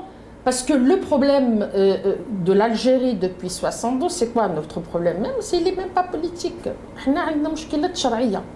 Légitimité. Est-ce que Tebboune Hada, il est, ou le régime actuel, il est légitime? Il n'est pas légitime. Donc, du moment qu'on a un problème de légitimité, qui m'a dit par rapport à la vice-présidence de l'Union africaine, peu importe, même s'ils font des choses bien, ça ne nous intéresse pas parce qu'ils ne sont pas légitimes. Dire malih ou la madirch, c'est bon, il y a un problème de légitimité. Quand des millions d'Algériens sont sortis dans les rues, il n'y a plus normalement même la constitution. تدخل les 102 ولا لا قال لك 87 le peuple انت تجبد له 102. Donc tu vois, donc c'est une guerre clanique qui continue jusqu'à ce jour. Hein. Peut-être il a sauvé l'armée, il a sauvé les dirigeants, il n'a pas sauvé le peuple. Non, moi je pense qu'il voulait se sauver et finalement... Sauver. Il a été mandaté pour sauver le régime, comme tant de personnes ont été toujours activées par les décisionnaires pour sauver le régime, mais pas pour sauver le peuple finalement. Parce que si on veut sauver le peuple, c'est simple. Il n'y a pas 36 000 solutions. Son clan, oui, tout à fait. Sauver son clan, et c'est la seule chose que le Gaïd Salah finalement a fait, c'est nous mettre, placer Tebboune. On va parler de ça, du 12-12 Nasserah du Tour. Est-ce que le 12-12 était une déception pour les Algériens? L'avènement d'Ahmed Tebboune, les Algériens, ils étaient choqués. Est-ce que c'était un sentiment d'échec du Hirak qui a mobilisé des millions d'Algériens chaque semaine? Comment vous l'avez vécu? Moi, je n'ai pas senti qu'il y avait un sentiment. Jusqu'à ce jour, je n'ai pas senti qu'il y a un sentiment d'échec. Notre malheur, c'est qu'il y a eu le Covid. Qui a coupé l'élan de tout ce peuple. C'est ça qui nous a arrêtés, mais c'était pas. Pour moi, ça me chagrine quand j'entends. Il y a beaucoup de gens qui disent que le Hirak finalement ça a été un échec.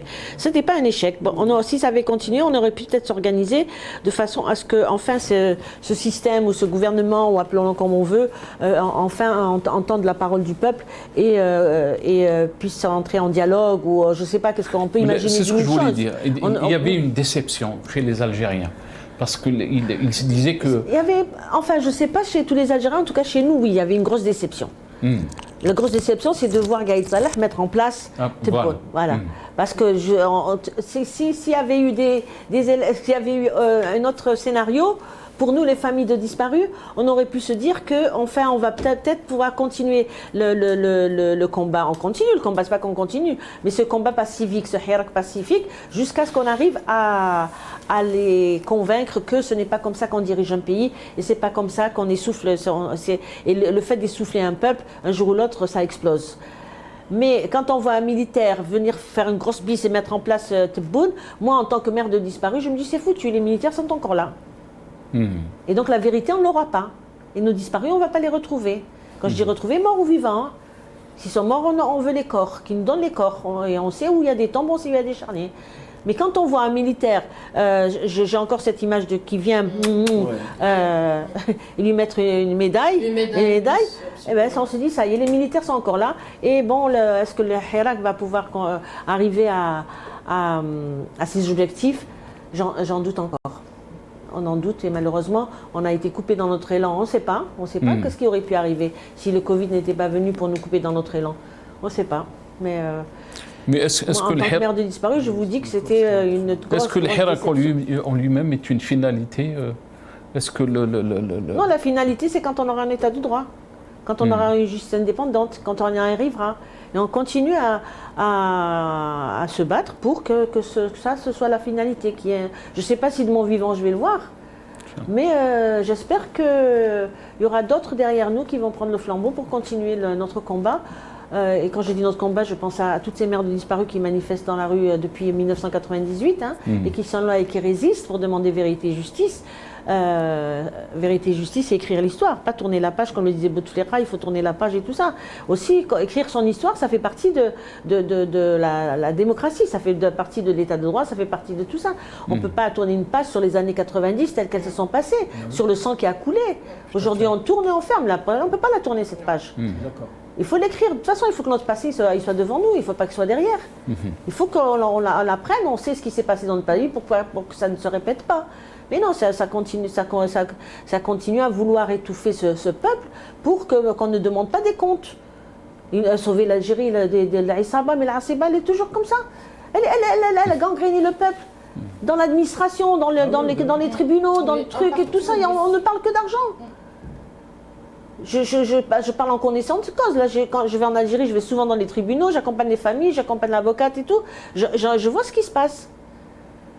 Mais c'est sauver de quoi? Au contraire, on n'a jamais connu cette situation. Même quand même sous le parti unique, où il y avait la pauvreté. Il y avait la pauvreté, mais on avait encore cette... Vous avez parlé du 5 octobre, les acquis du 5 octobre. Peut-être qu'on était plus libre avec le multipartisme, avec l'ouverture médiatique, l'ouverture politique. Oui, on n'était pas libre, mais on était mobilisés. On voulait le changement. On avait encore, encore cette idée de nos parents et arrière-parents qui nous ont ramené l'indépendance. Donc on s'est dit, il faut continuer, faire la continuité de nos parents, il faut combattre dans la continuité de nos parents pour que l'indépendance réussisse. Comme tu as dit, cette indépendance n'a jamais réussi, puisque on voit l'étouffement du peuple. Ces jeunes-là sont libres. S'ils étaient libres, ils iraient mourir en mer. Non, mais pour revenir à la déception, oui, moi, personnellement, en tant que je le dis et je le redis, en tant que mère disparue, je suis très déçue. Mais d'un autre côté, je me dis que s'il n'y avait pas eu ce Covid, on serait où aujourd'hui, on ne sait pas. Mais il y aura des jours meilleurs. C'est pas très bien. L'essentiel, c'est d'y croire. Absolument. Il faut y croire. Lias Chbaili, donc ce 12-12, les Algériens se sont rendus compte que le régime est toujours en place et qu'il a donc bloqué leurs aspirations pour la liberté, pour un changement pacifique.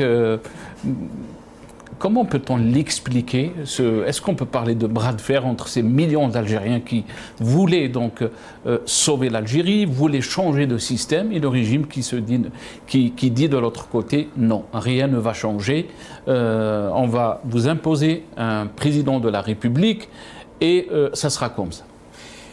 Pour moi, c'est une grosse déception. Le 12-12-2019, je me rappelle que le peuple, il a réussi à repousser les élections d'avril. Et après, il a... 4 juillet. Absolument. Après, il a décuplé ses forces.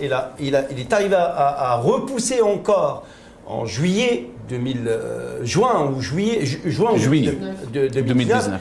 Et après, quand on a vu que Gaïd Saleh, Allah yarhamou, il a convoqué le corps électoral pour le 12-12, on a compris, ça y est, les élections auront lieu. Et en quelque sorte, moi personnellement, j'ai compris que c'est un bras de fer que le régime ou le pouvoir ou l'institution militaire, ou peu importe, en tout cas les acteurs décisionnaires, Sunna al-Qarar, ne veulent pas de changement. Parce qu'au fait, c'est un passage en force. Ils ont raté. Il a raté cette marche historique. Il aurait pu libérer de façon... Et pourquoi il ne voulait pas de changement, Elias Tubaili? Et pourtant, le peuple algérien était à la hauteur. Il était derrière lui aussi. Il était à la hauteur en termes de comportement, en termes de slogans, en termes de pacifisme. Pourquoi le régime n'a pas saisi cette chance? C'est parce que Gaïd Saleh, il obéit à un clan qui est puissant aussi, parce que les vrais décideurs ne voulaient pas de changement, ne voulaient prendre aucun risque de changement, parce que s'il ouvre un petit peu s'il opte pour le changement, c'est carrément, ils perdront le pouvoir. Nous savons très bien que le régime ne veut pas perdre de pouvoir. Il ne veut pas d'alternance. Ne veut pas de changement. C'est ça la réalité. Dans son esprit, il ne veut pas de changement. Et d'ailleurs, avec Tebboune, c'est la remise en cause de tout. C'est la remise en cause aussi des acquis de 88. Tout. C'est la période la plus sombre que l'Algérie vit depuis son indépendance. Toute publication mène en prison. Un avocat qui mobilise, qui défend, il risque de se retrouver en prison. C'est-à-dire, il n'y a plus d'espace de liberté en Algérie, c'est ça la réalité. Il n'y a plus d'espace. Moi, il y a des personnes qui me disent, au moins, Bouteflika quand al-Rahma, au moins al-Rahma. Mais sous Bouteflika, c'est quasiment nous reculons de 20 ans en arrière. Et quand on recule 20 ans en arrière, on va avancer de 30 pas en avant. C'est ça que le régime doit savoir. Peut-être qu'il y a un recul, mais après, le peuple doit retrouver ses forces pour avancer, sa revendication. La revendication, elle va devenir beaucoup plus forte. Parce que là, nous ne pouvons pas laisser le régime, prendre d'assaut quasiment ce pays, otage. Ces jeunes-là, qui, au moment du Hirak, ont refusé le Harga. Ils voulaient rester. Absolument. Parce qu'il y avait un espoir d'une autre Algérie, une belle Algérie, une Algérie de couleur, de vivre avec un espoir, de vivre très bien chez eux. Mais malheureusement, vous avez vu, Nasser, vous avez réalisé des thématiques et des émissions innombrables sur la jeunesse qui taharg. On a vu des médecins yahargou. On a vu des médecins qui fermaient leurs cabinets médicaux, ils prenaient le harga. On a vu des familles avec des enfants en bas âge qui prenaient dans des embarcations de fortune. On a vu même une dame qui disait que j'ai vendu mon or et disait que j'ai vendu mon magasin. Le but, c'est de quitter ce pays. Ça veut dire que ce pays, l'Algérie, la nôtre, sous ce régime, sous la direction ou sous la prise de Tebboune, il n'y a plus d'espoir. C'est ça la réalité. C'est la raison pour laquelle je ne cesse de réitérer et je redis, al-marhala al-intiqali, la transition démocratique pour le peuple, pour le régime et pour tout le monde. Et comme ça, on va régler cette équation définitive qui a du mal à trouver la solution depuis 62. Depuis 62, c'est une accaparation des richesses nationales, c'est une confiscation de pouvoir. Attendez, vous ouvrez un espace de liberté, même la Ligue des droits de l'homme a été dissoute. Raj, en 93. Même les années 90, ils l'ont... Les années les plus violentes en Algérie, je veux dire, elle n'a pas été dissoute. Maintenant, la dissolution de tout. Tout ce qui se passe par leur tête, quand ils ne sont pas d'accord, il faut dissoudre. Dissoudre. Qu'est-ce qu'ils cherchent? Dissoudre le peuple, ils ne pourront jamais. C'est ça la réalité. Il faut qu'ils... Moi, j'invite de façon modeste, qu'ils prennent des livres d'histoire, ils les relisent. Où sont ces grandes dictatures? Où sont ces pays? Saddam Hussein? Je ne sais pas, je dis, Bachar al-Assad de la Syrie. Bachar, on a dit qu'elle ne va pas tomber, ceci, cela. Voilà, il a suffi en quelques jours, c'est tombé. Non, on ne va pas arriver à ce stade-là, mais le changement est imminent, Nasr. Le changement est imminent. Et le régime, il le sait. Le régime, il le sait que le changement est imminent. Le régime le sait dans son... Il doit le savoir, minimum, que le peuple veut le changement. Et pourquoi il n'opère pas maintenant? On est en train de perdre du temps. Il est en train de perdre du temps pour l'Algérie et pour les Algériens. Il est responsable sur le plan comptable avec l'histoire. Docteur Noura Boukouche. Il pourrait rentrer dans l'histoire avant de finir son mandat. S'il écoutait le peuple et s'il entendait, s'il écoutait le peuple, vous parlez de Tebboune. Oui, mais malheureusement, quand on arrive au pouvoir, on ne veut plus lâcher, le pouvoir rend fou et l'argent rend fou. Le 12-12, c'était un forcing donc, pour les Algériens et surtout pour ces millions d'Algériens qui espéraient donc un changement pacifique du système. Mais c'est la première fois que le régime a senti une vraie menace. Et la preuve, les déclarations du président français Emmanuel Macron qui avait dit dans une interview le régime, le système politico-militaire a été secoué par le Hirak. Oui, vraie menace et en même temps, oui, le forcing, mais on a vu également que le 12-12, moi je dirais pas que c'est honnêtement une déception, je pourrais pas dire une déception, mais on connaît la nature de ce régime, mais vraiment, peut-être au contraire, le peuple là, il n'a pas lâché prise, hein, que ce soit la diaspora, on était devant les consulats pour dire... les élections, on n'est pas ma'niyin biha. Le peuple algérien l'a complètement boudé avec le Jabouh al-Askar. Et puis, c'était avec Tezouir et tout, le pourcentage. Donc, là, le Qati'a, c'est là aussi une autre preuve que ce système, c'est bon, le peuple, le Qati'a, le divorce c'est مكانش رجعة donc ما راحوش les élections. Le problème de toute façon depuis 62 c'est un problème de légitimité et encore avec Tebboune le 12-12 il a aucune légitimité cette personne.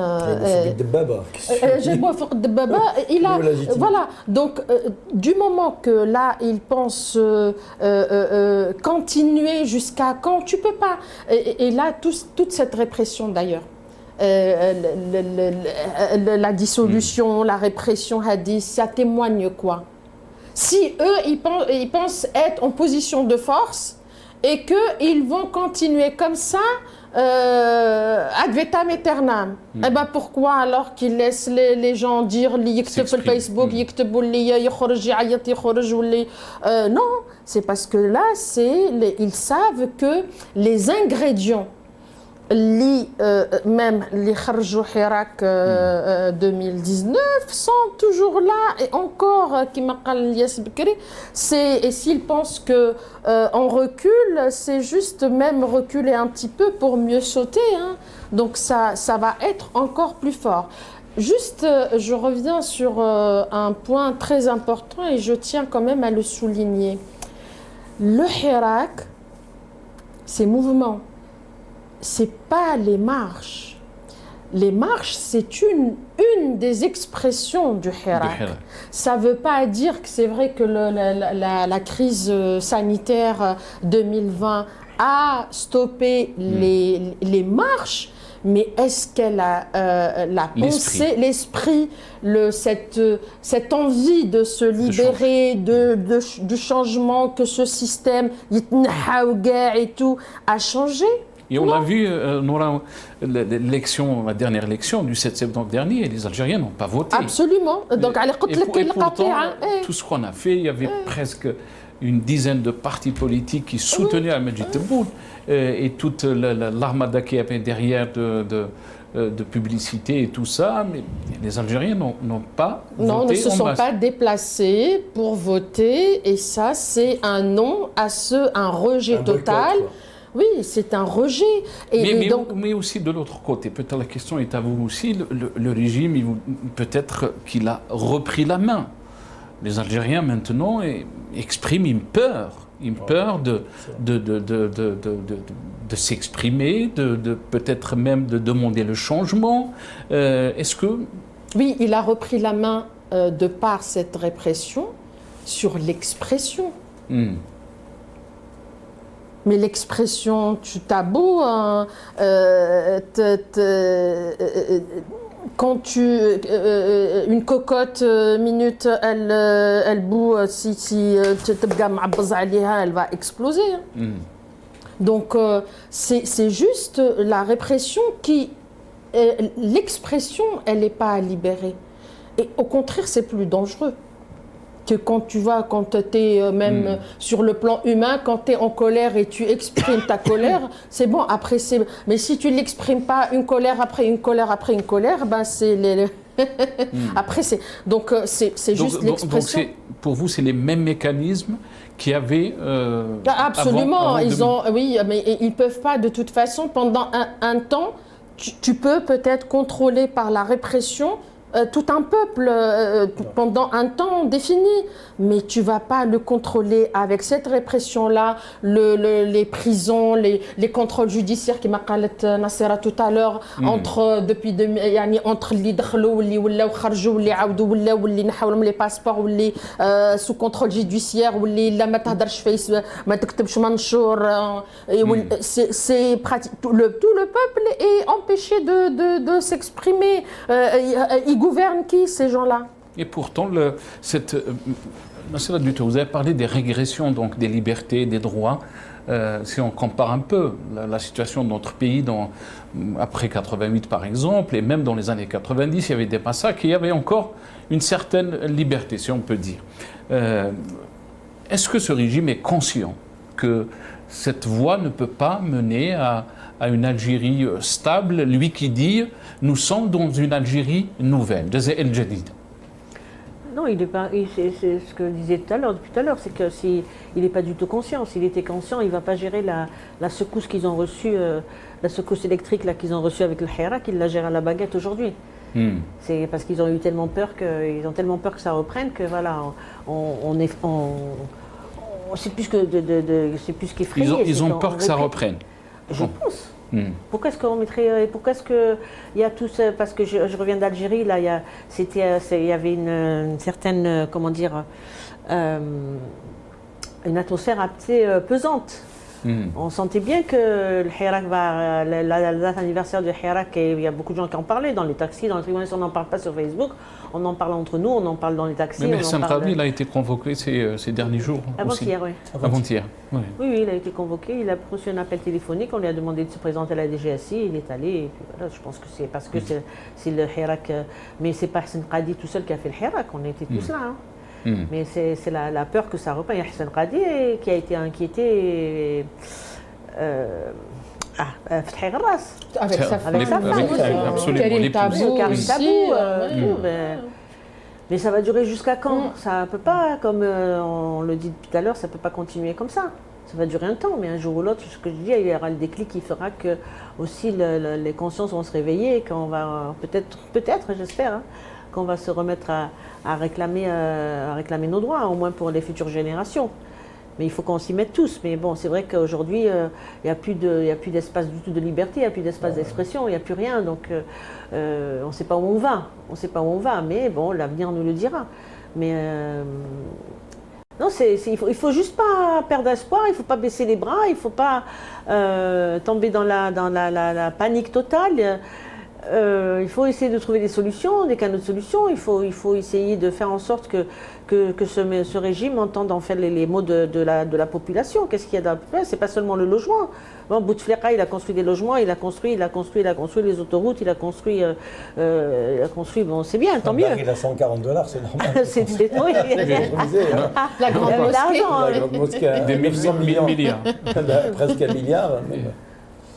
Non, ben, franchement, hein, moi je le pense. Hein, il a quand même repris tous les projets de Bouteflika, de Boumediene qui dormait depuis les années 70. L'aéroport, l'autoroute, tout ça, il l'a repris, il les a achevés, il les a menés à terme. Enfin, franchement, tant mieux, tant mieux. Mais c'est pas ça qui enlève les maux de la société. La société étouffe. Et il faudrait se demander pourquoi cette société étouffe, pourquoi cette jeunesse étouffe. Et aussi, docteur Noam Kouch a parlé aussi des revendications du Hira, qui était, la liberté était le cœur de ces revendications. La liberté avec un grand L, hein, parce qu'il y a toutes les libertés, hein, c'est pas seulement la liberté parce qu'on se sent enchaîné, non, la liberté de tout, la liberté d'expression, la liberté de se déplacer, la liberté de pouvoir travailler, la liberté, pas seulement que... je sais pas combien sont estimés aujourd'hui les chiffres du chômage, mais moi tous les gens que je connais sont à la recherche de travail, ils n'en trouvent pas. Et 12%, mais c'est fou, c'est un chiffre qu'on n'a pas d'ailleurs. D'ailleurs, c'est pas, en principe, un institut de sondage doit être... apolitique, donc il dépend, donc forcément les chiffres sont erronés, on dit que 12%, c'est fou. Non. Toujours sur cette question de la répression. Oui, justement. Voilà, donc vous voulez peut-être la répression qu'on est en train de voir donc depuis le 2019. On n'a jamais vécu ça en tant qu'Algérien, on n'a jamais vu autant de dérives en termes de liberté, mais aussi en termes de droits de l'homme, des dizaines de journalistes qui ont été emprisonnés, on parlait d'Hassan Qadi, mais d'autres aussi, des militants politiques, des militants des droits de l'homme, des chefs de parti. Mais je ne sais pas, en fait, si vous me dites, vous exagérez, je vais essayer d'énumérer un par un. On prend les cafés littéraires, pardon. Tous les cafés littéraires à Bjaya ont été fermés.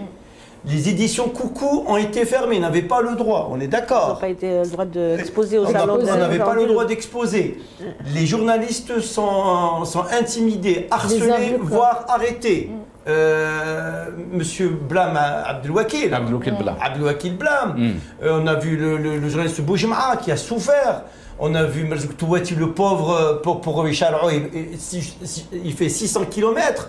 On a vu de tout. Les avocats aussi intimidés, menacés.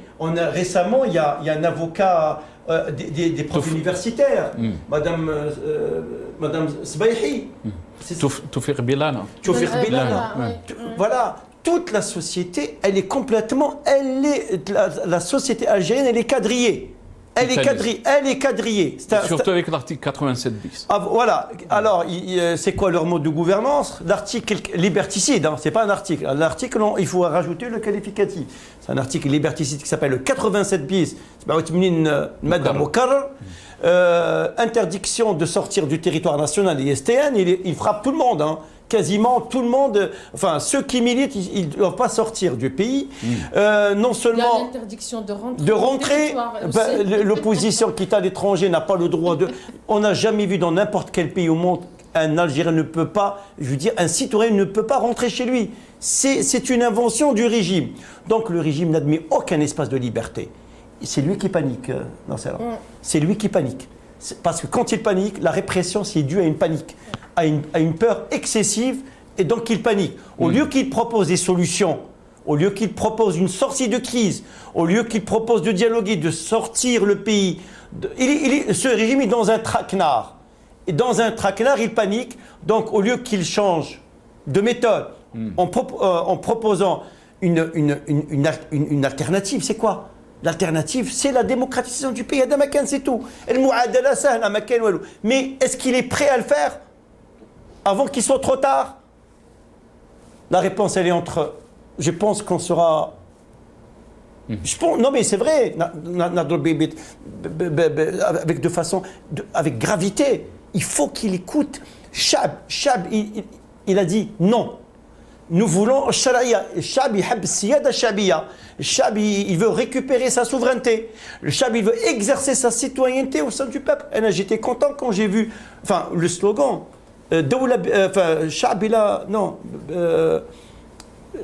Une république sans citoyens.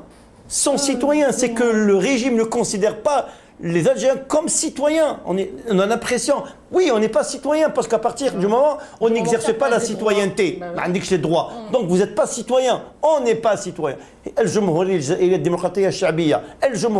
Quand on est républicain, je ne sais pas. J'envoie ceux qui nous gèrent, qui lisent c'est quoi le Jumhuriya, c'est quoi être républicain, c'est avoir ses droits, des devoirs, exercer sa citoyenneté. Est-ce que c'est une solution pour lui? Mais c'est une solution dangereuse pour le pays parce que le pays peut aller vers l'abîme. Et le peuple, il triomphera tôt ou tard à Nasrallah. C'est une question. Mais aussi de l'autre côté, Elias, quand vous parlez de la situation qui est dangereuse, les gens qui sont au pouvoir, ils regardent ce qui se passe dans le monde. Et les gens qui sont, ces Algériens, surtout ceux qui sont à l'étranger, qui appellent à une révolution, vous voulez déstabiliser l'Algérie. On est en train de voir ce qui se passe dans le monde en termes de géopolitique, de changement dans le monde aussi. Il faut qu'on s'unisse pour donc faire face à tous ces défis, à toutes ces menaces qui guettent notre pays. Oui, mais le peuple est prêt. Il est prêt, il est présent à tout moment de faire face à toute menace extérieure. Mais il faut qu'il y ait l'osmose salah mabin al-sha'b sulta, à condition que ça soit de façon démocratique. Il ne peut pas puiser parce qu'il n'a pas de légitimité. Pour que le peuple soit du côté de toute façon, c'est le peuple qui sauve l'Algérie. C'est pas le régime qui sauve l'Algérie. L'effondrement de ces régimes, de l'Assad, c'est dû à quoi? Mais c'est un régime dictatorial. 50 ans, ils ont passé leur vie, une famille, une dynastie familiale, à tuer des civils, à réprimer tout un peuple. Un peuple syrien, c'est un peuple quand même instruit, intelligent, quand même, il a une grande civilisation. Où est-ce que l'histoire, elle a répondu présent? Où est le règne de Bachar al-Assad? Où est le règne d'autres dictatures? Je pense que le régime doit comprendre. Tant qu'il n'est pas trop tard pour bien faire, c'est important. Il faut que le deuxième mandat, pour moi, il faut que le deuxième mandat de Tebboune doit être considéré comme un mandat de transition. Est-ce que c'est vrai? Est-ce que Nahlem, je rêve? Oui, un mandat de transition pour tout ouvrir. C'est pas pour tout réprimer. Parce que c'est son deuxième mandat. Il est dans un âge. La question n'est pas là. Mais il faut que M. Tebboune rentre dans l'histoire. Et même les décideurs qui l'ont mis, il faut qu'ils rentrent dans l'histoire. De faire de ce deuxième mandat un mandat de transition pour ouvrir la voie démocratique au pays. Voilà. Peut-être même, Madame Dutour, sur cette question que les Algériens doivent s'unir. C'est un argument qui revient souvent par les responsables politiques algériens, dont Abdelmadjid Tebboune. Il dit que le peuple doit s'unir parce qu'il y a des menaces donc, qui pèsent sur notre pays. Même il a utilisé un terme, il dit que l'Algérie est muhita bi bahr ha'ij. Quelle est la réponse? Oui, c'est vrai que la situation mondiale et régionale, elle n'est pas... Mais الجزائر قبل ما تكون محيطة راهي غارقة في بحور خويا. C'est hallucinant. والله العظيم عندنا معليش أنا parce que j'essaie de jouer un peu le diable, l'avocat du diable, pardon. Je sais bien sûr. Donc pour essayer d'éclairer aussi الناس اللي يشوفونا, parce qu'il y a des questions. On est obligé de les poser. Oui, bien sûr. Oui, bien sûr, c'est normal. Le wording est important. Les mots, لازم عندهم le sens. C'est quoi التلاحم؟ هذا النظام شيء يحط واش يحط خلف التلاحم؟ هذا التلاحم عنده باسكو لا سينيفيكاسيون عندنا ماشي كيف عند لو بوبل التلاحم ميم لغويا كيفاه وهما حاطين دون لور تيت دي تراكي de واحد d'incapable et de le premier danger pour l'Algérie c'est ce système là. هو الخطر الأكبر على الجزائر. خلينا ما لحقناش الخارج. انت كي تحب دير دولة قوية un pays un état fort ta force تستمد تديها منين؟ يعني هذا باش الشعب يفهمنا. انا نهضر بالعامية. Je veux dire, comme ça, le message peut-être il passera. منين؟ من الشعب. تستمدها من الداخل. انت الشرع ما عندك الشرعيه سكو tu n'as pas تبون ولا ce système là le peuple قال لكم le peuple qui est lui l'Algérie c'est le peuple قال لكم انتوما ما نسحقكمش c'est le peuple il décide des gens qui doivent le gouverner et ils sont là pour le servir ils sont pas là pour le martyriser pour le réprimer, pour le mettre en prison, pour l'appauvrissement, la khadma, la sakna,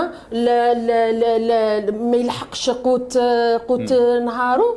Ils sont là pourquoi? Si on était même un pays, on n'a pas de ressources. Déjà, notre première ressource, elle est humaine, et donc c'est la jeunesse. Si on n'avait pas de ressources, on essaye un peu, comme واحد ما عندوش un salaire, il dit voilà, 2 jours. Mais non, on a tout pour vraiment faire de cette Algérie un joyau nord-africain, africain et même à l'échelle mondiale.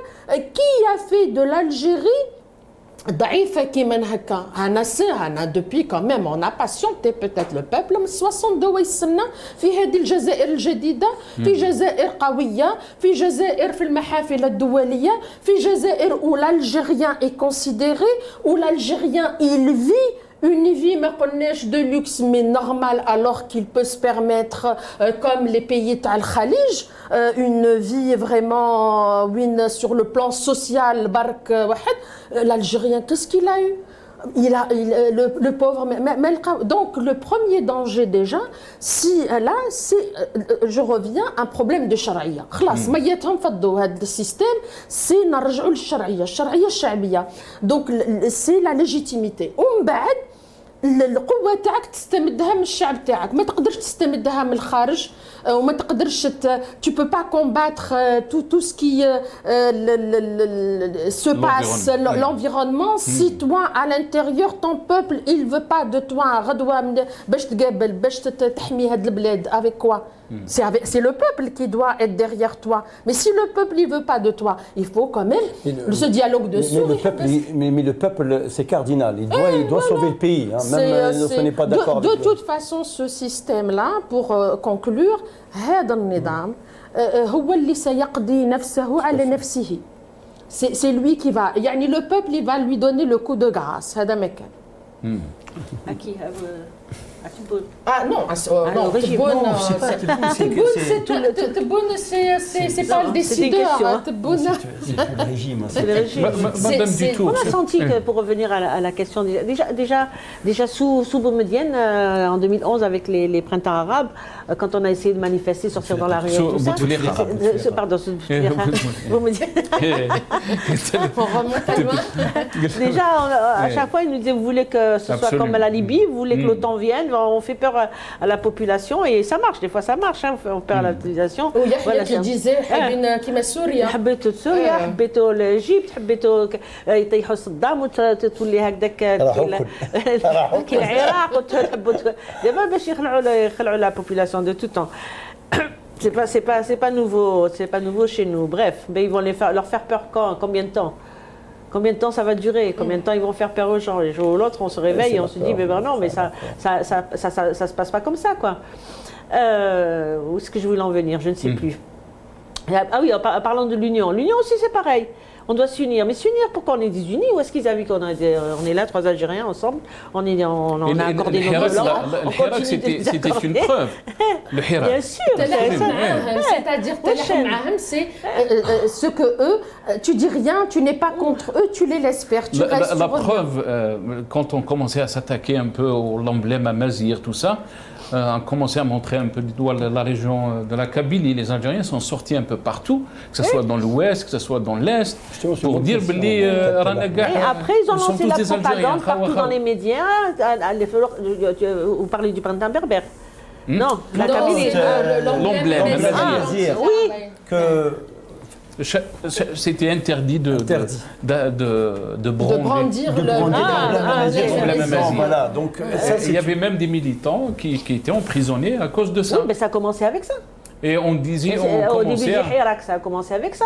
Quelqu'un qui veut pas d'autres, dans les discours, ils avaient dit, on peut pas avoir d'autres, non, il a dit, je ne veux pas voir d'autres drapeaux que le drapeau algérien. National. Hein, le drapeau national.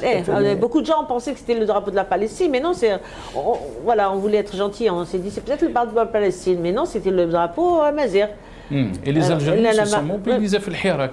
Ils se sont dit, nous sommes tous Algériens, il n'y a pas de... Ah oui, absolument. Toujours. De toute façon, cette question... Je voulais rappeler aussi je voulais réagir quand vous avez dit que nous ne sommes pas désunis pour être.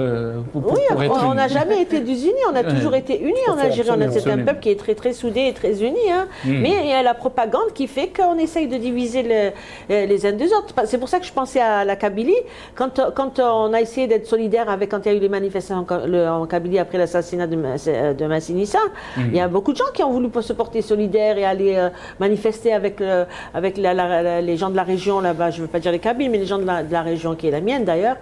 Mais là, dans les médias, ils ont commencé à dire non, mais vous savez pas, c'est pas vrai. Ils sont en train de manifester pour leur culture et puis ils sont en train de manifester pour le droit, pour leur langue et tout ça. Et malheureusement, c'est à force de faire des bourrages de cerveau, ça marche. Après, la population, elle marche. C'est tout, mais on n'a jamais été désunis, au contraire, on est très unis. On a aussi, quand il y a eu des manifestations pour le gaz de schiste, il y a des propagandes qui faisaient aussi, qui disaient...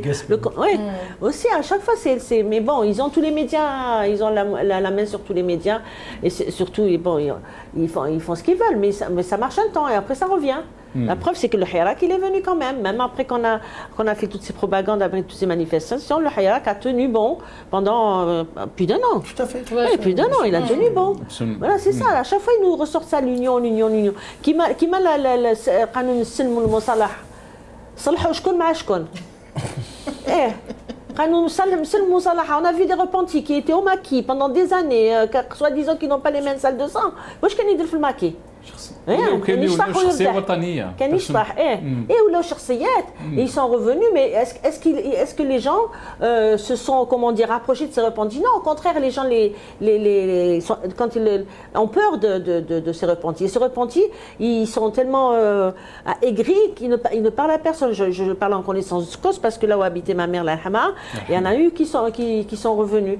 Mais les gens les évitent, ils les fuient. Et eux-mêmes, ils ne cherchent pas à se mélanger aux populations, des personnes qu'il a connues, avec qui il a grandi.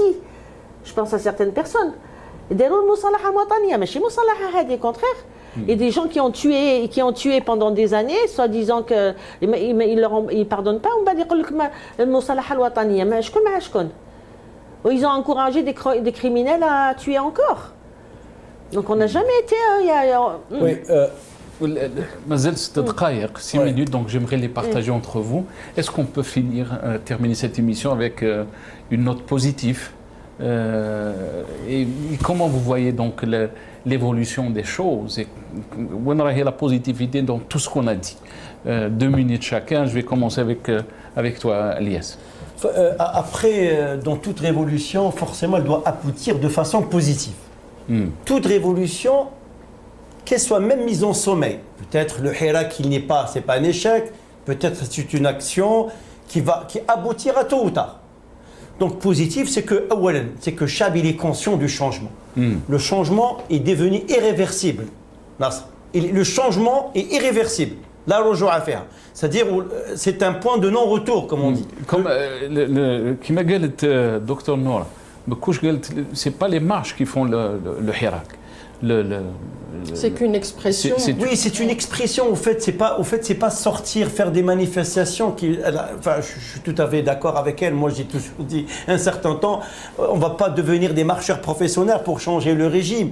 Il faut transformer le tir de révolutionnaire vers un tir politique. Il faut une organisation du Hirak, il faut structurer le Hirak, il faut des comités de réflexion, il faut débattre. Il faut que le régime aussi sente que la société, elle est vaccinée, elle est capable de prendre les reins du pouvoir aussi, elle peut être porteur du changement. Il faut que le régime, il faut qu'il soit conscient que le peuple face à lui, c'est un peuple qui est porteur de vrais changements, qui peut être une force de proposition, qu'il est capable de développer ce qu'on appelle de rejaillir une intelligence collective dans l'intérêt commun. Ça, c'est important. C'est-à-dire, il ne faut pas qu'on reste tout le temps dans le temps révolutionnaire, Nassar. Vous savez, si je vous permets 30 secondes, toutes les révolutions, toutes les révolutions, même les révolutions françaises, ils étaient dans un temps révolution, ils ont transformé le tir en révolution politique. C'est la politique. C'est elle qui va résoudre le problème de l'Algérie, parce que malgré que nous, l'Algérie traverse une crise multidimensionnelle sur tous les plans, mais la seule crise importante qu'il faut résoudre, c'est la crise politique. Quand vous allez résoudre cette crise politique, toutes les crises seront satisfaites. Pourquoi? Parce que c'est la revendication politique et sa résolution, c'est elle qui donne le tempo.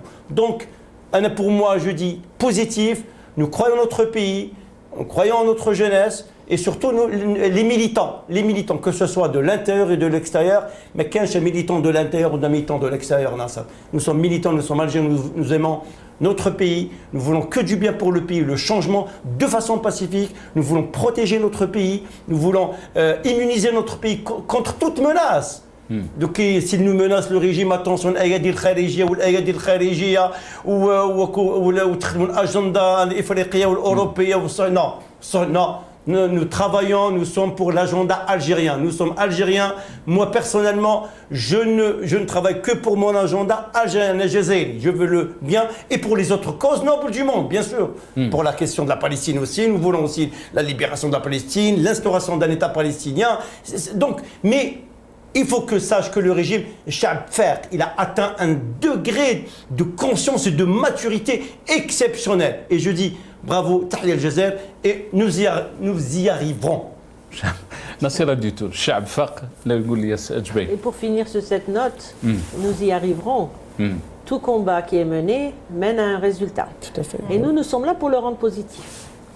Donc nous devons le rendre positif. Aucune démocratie n'a été servie sur un plateau d'argent. Oui, combien de gens sont morts pour avoir la démocratie dans leur pays?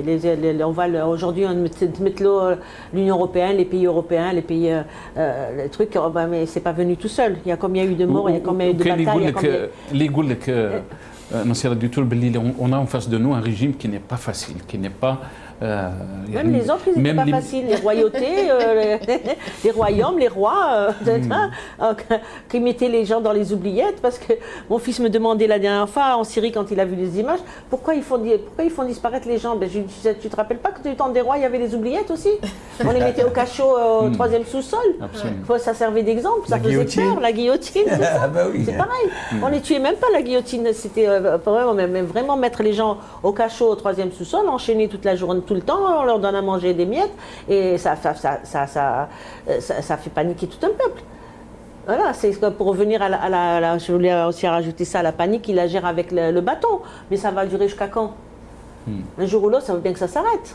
C'est pas comme ça qu'on gère un pays. Donc le président, s'il veut, comme depuis tout à l'heure on le dit, s'il veut rentrer dans l'histoire, il faut qu'il écoute les mots de la population, les revendications de ce peuple. Que désire ce peuple? Et pourtant, il a parlé de mesures. Ça va pas être facile, ça va pas être se faire du jour au lendemain, une transition démocratique. Il a parlé de mesures d'apaisement. Il n'arrête pas de parler de mesures d'apaisement, la société civile, et qui va rencontrer tout le monde, il va ouvrir la porte, le dialogue et tout. On n'a pas vu le dialogue. Non, on lui a écrit une lettre pour dire nous aussi on veut dialoguer. Il y a pas tout le monde veut dialoguer. Au contraire, moi je préfère aller dialoguer avec mon président, c'est lui qui peut prendre des décisions dans mon pays, que d'aller voir le rapporteur spécial des Nations Unies. Avec tout le respect que je dois à ces personnes, j'espère qu'ils ne vont pas se vexer si je dis ça, mais c'est quand même mon président qui prend les décisions. Mais il nous oblige à aller voir ailleurs, il nous oblige à venir ici dénoncer ce qui se passe dans nos pays, il nous oblige à ça. S'ils veulent que ça cesse et qu'on se taise, c'est pas en nous mettant en prison, c'est en mettant en place des mesures concrètes pour que cette population ressente le bien-être de son pays, qu'ils peuvent savourer le soleil, même les pluies, pourquoi pas, que savourer la fraîcheur du pays, la chaleur du pays, les richesses du pays, et vivre en toute liberté et sans avoir à quitter ce pays par des bateaux d'infortune et mourir en mer et laisser derrière une famille encore, c'est quelque chose que je connais, que je ressens par la disparition. Mais moi, quand on m'appelle pour me dire il y a une femme enceinte on a appelé pour me déclarer qu'une femme enceinte est partie avec 3 enfants et elle est enceinte, la barque elle n'est pas arrivée à destination. C'est fou, quoi. C'est des drames. Et il n'a pas honte, il voit ça, il entend ça, il voit qu'on est rejeté de partout, on meurt en mer, et ça ne lui fait rien.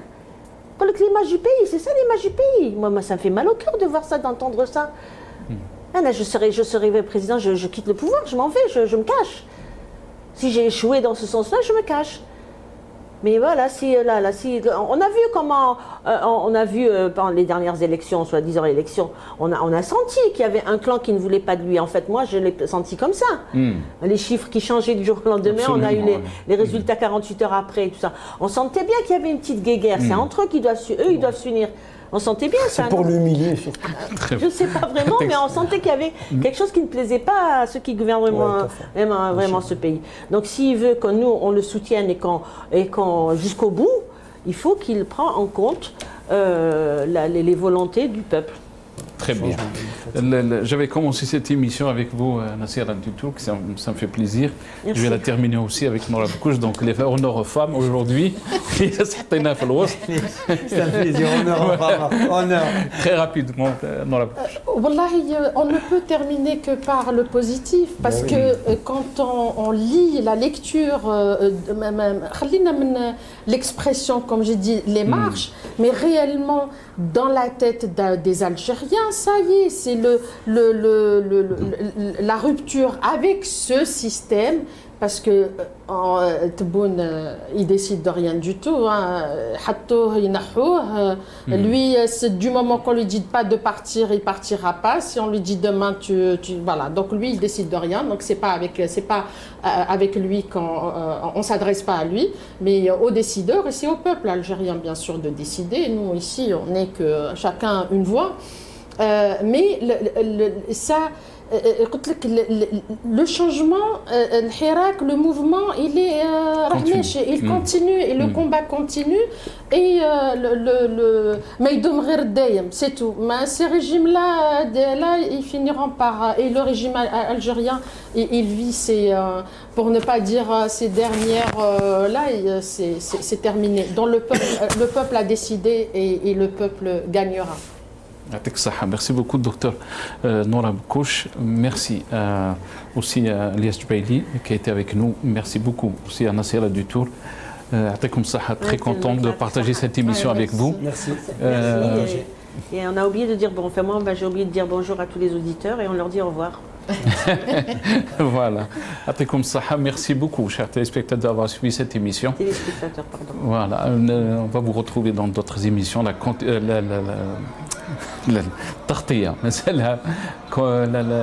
couverture spéciale par rapport donc au 22 février 2019 continue sur la chaîne El Magharibi.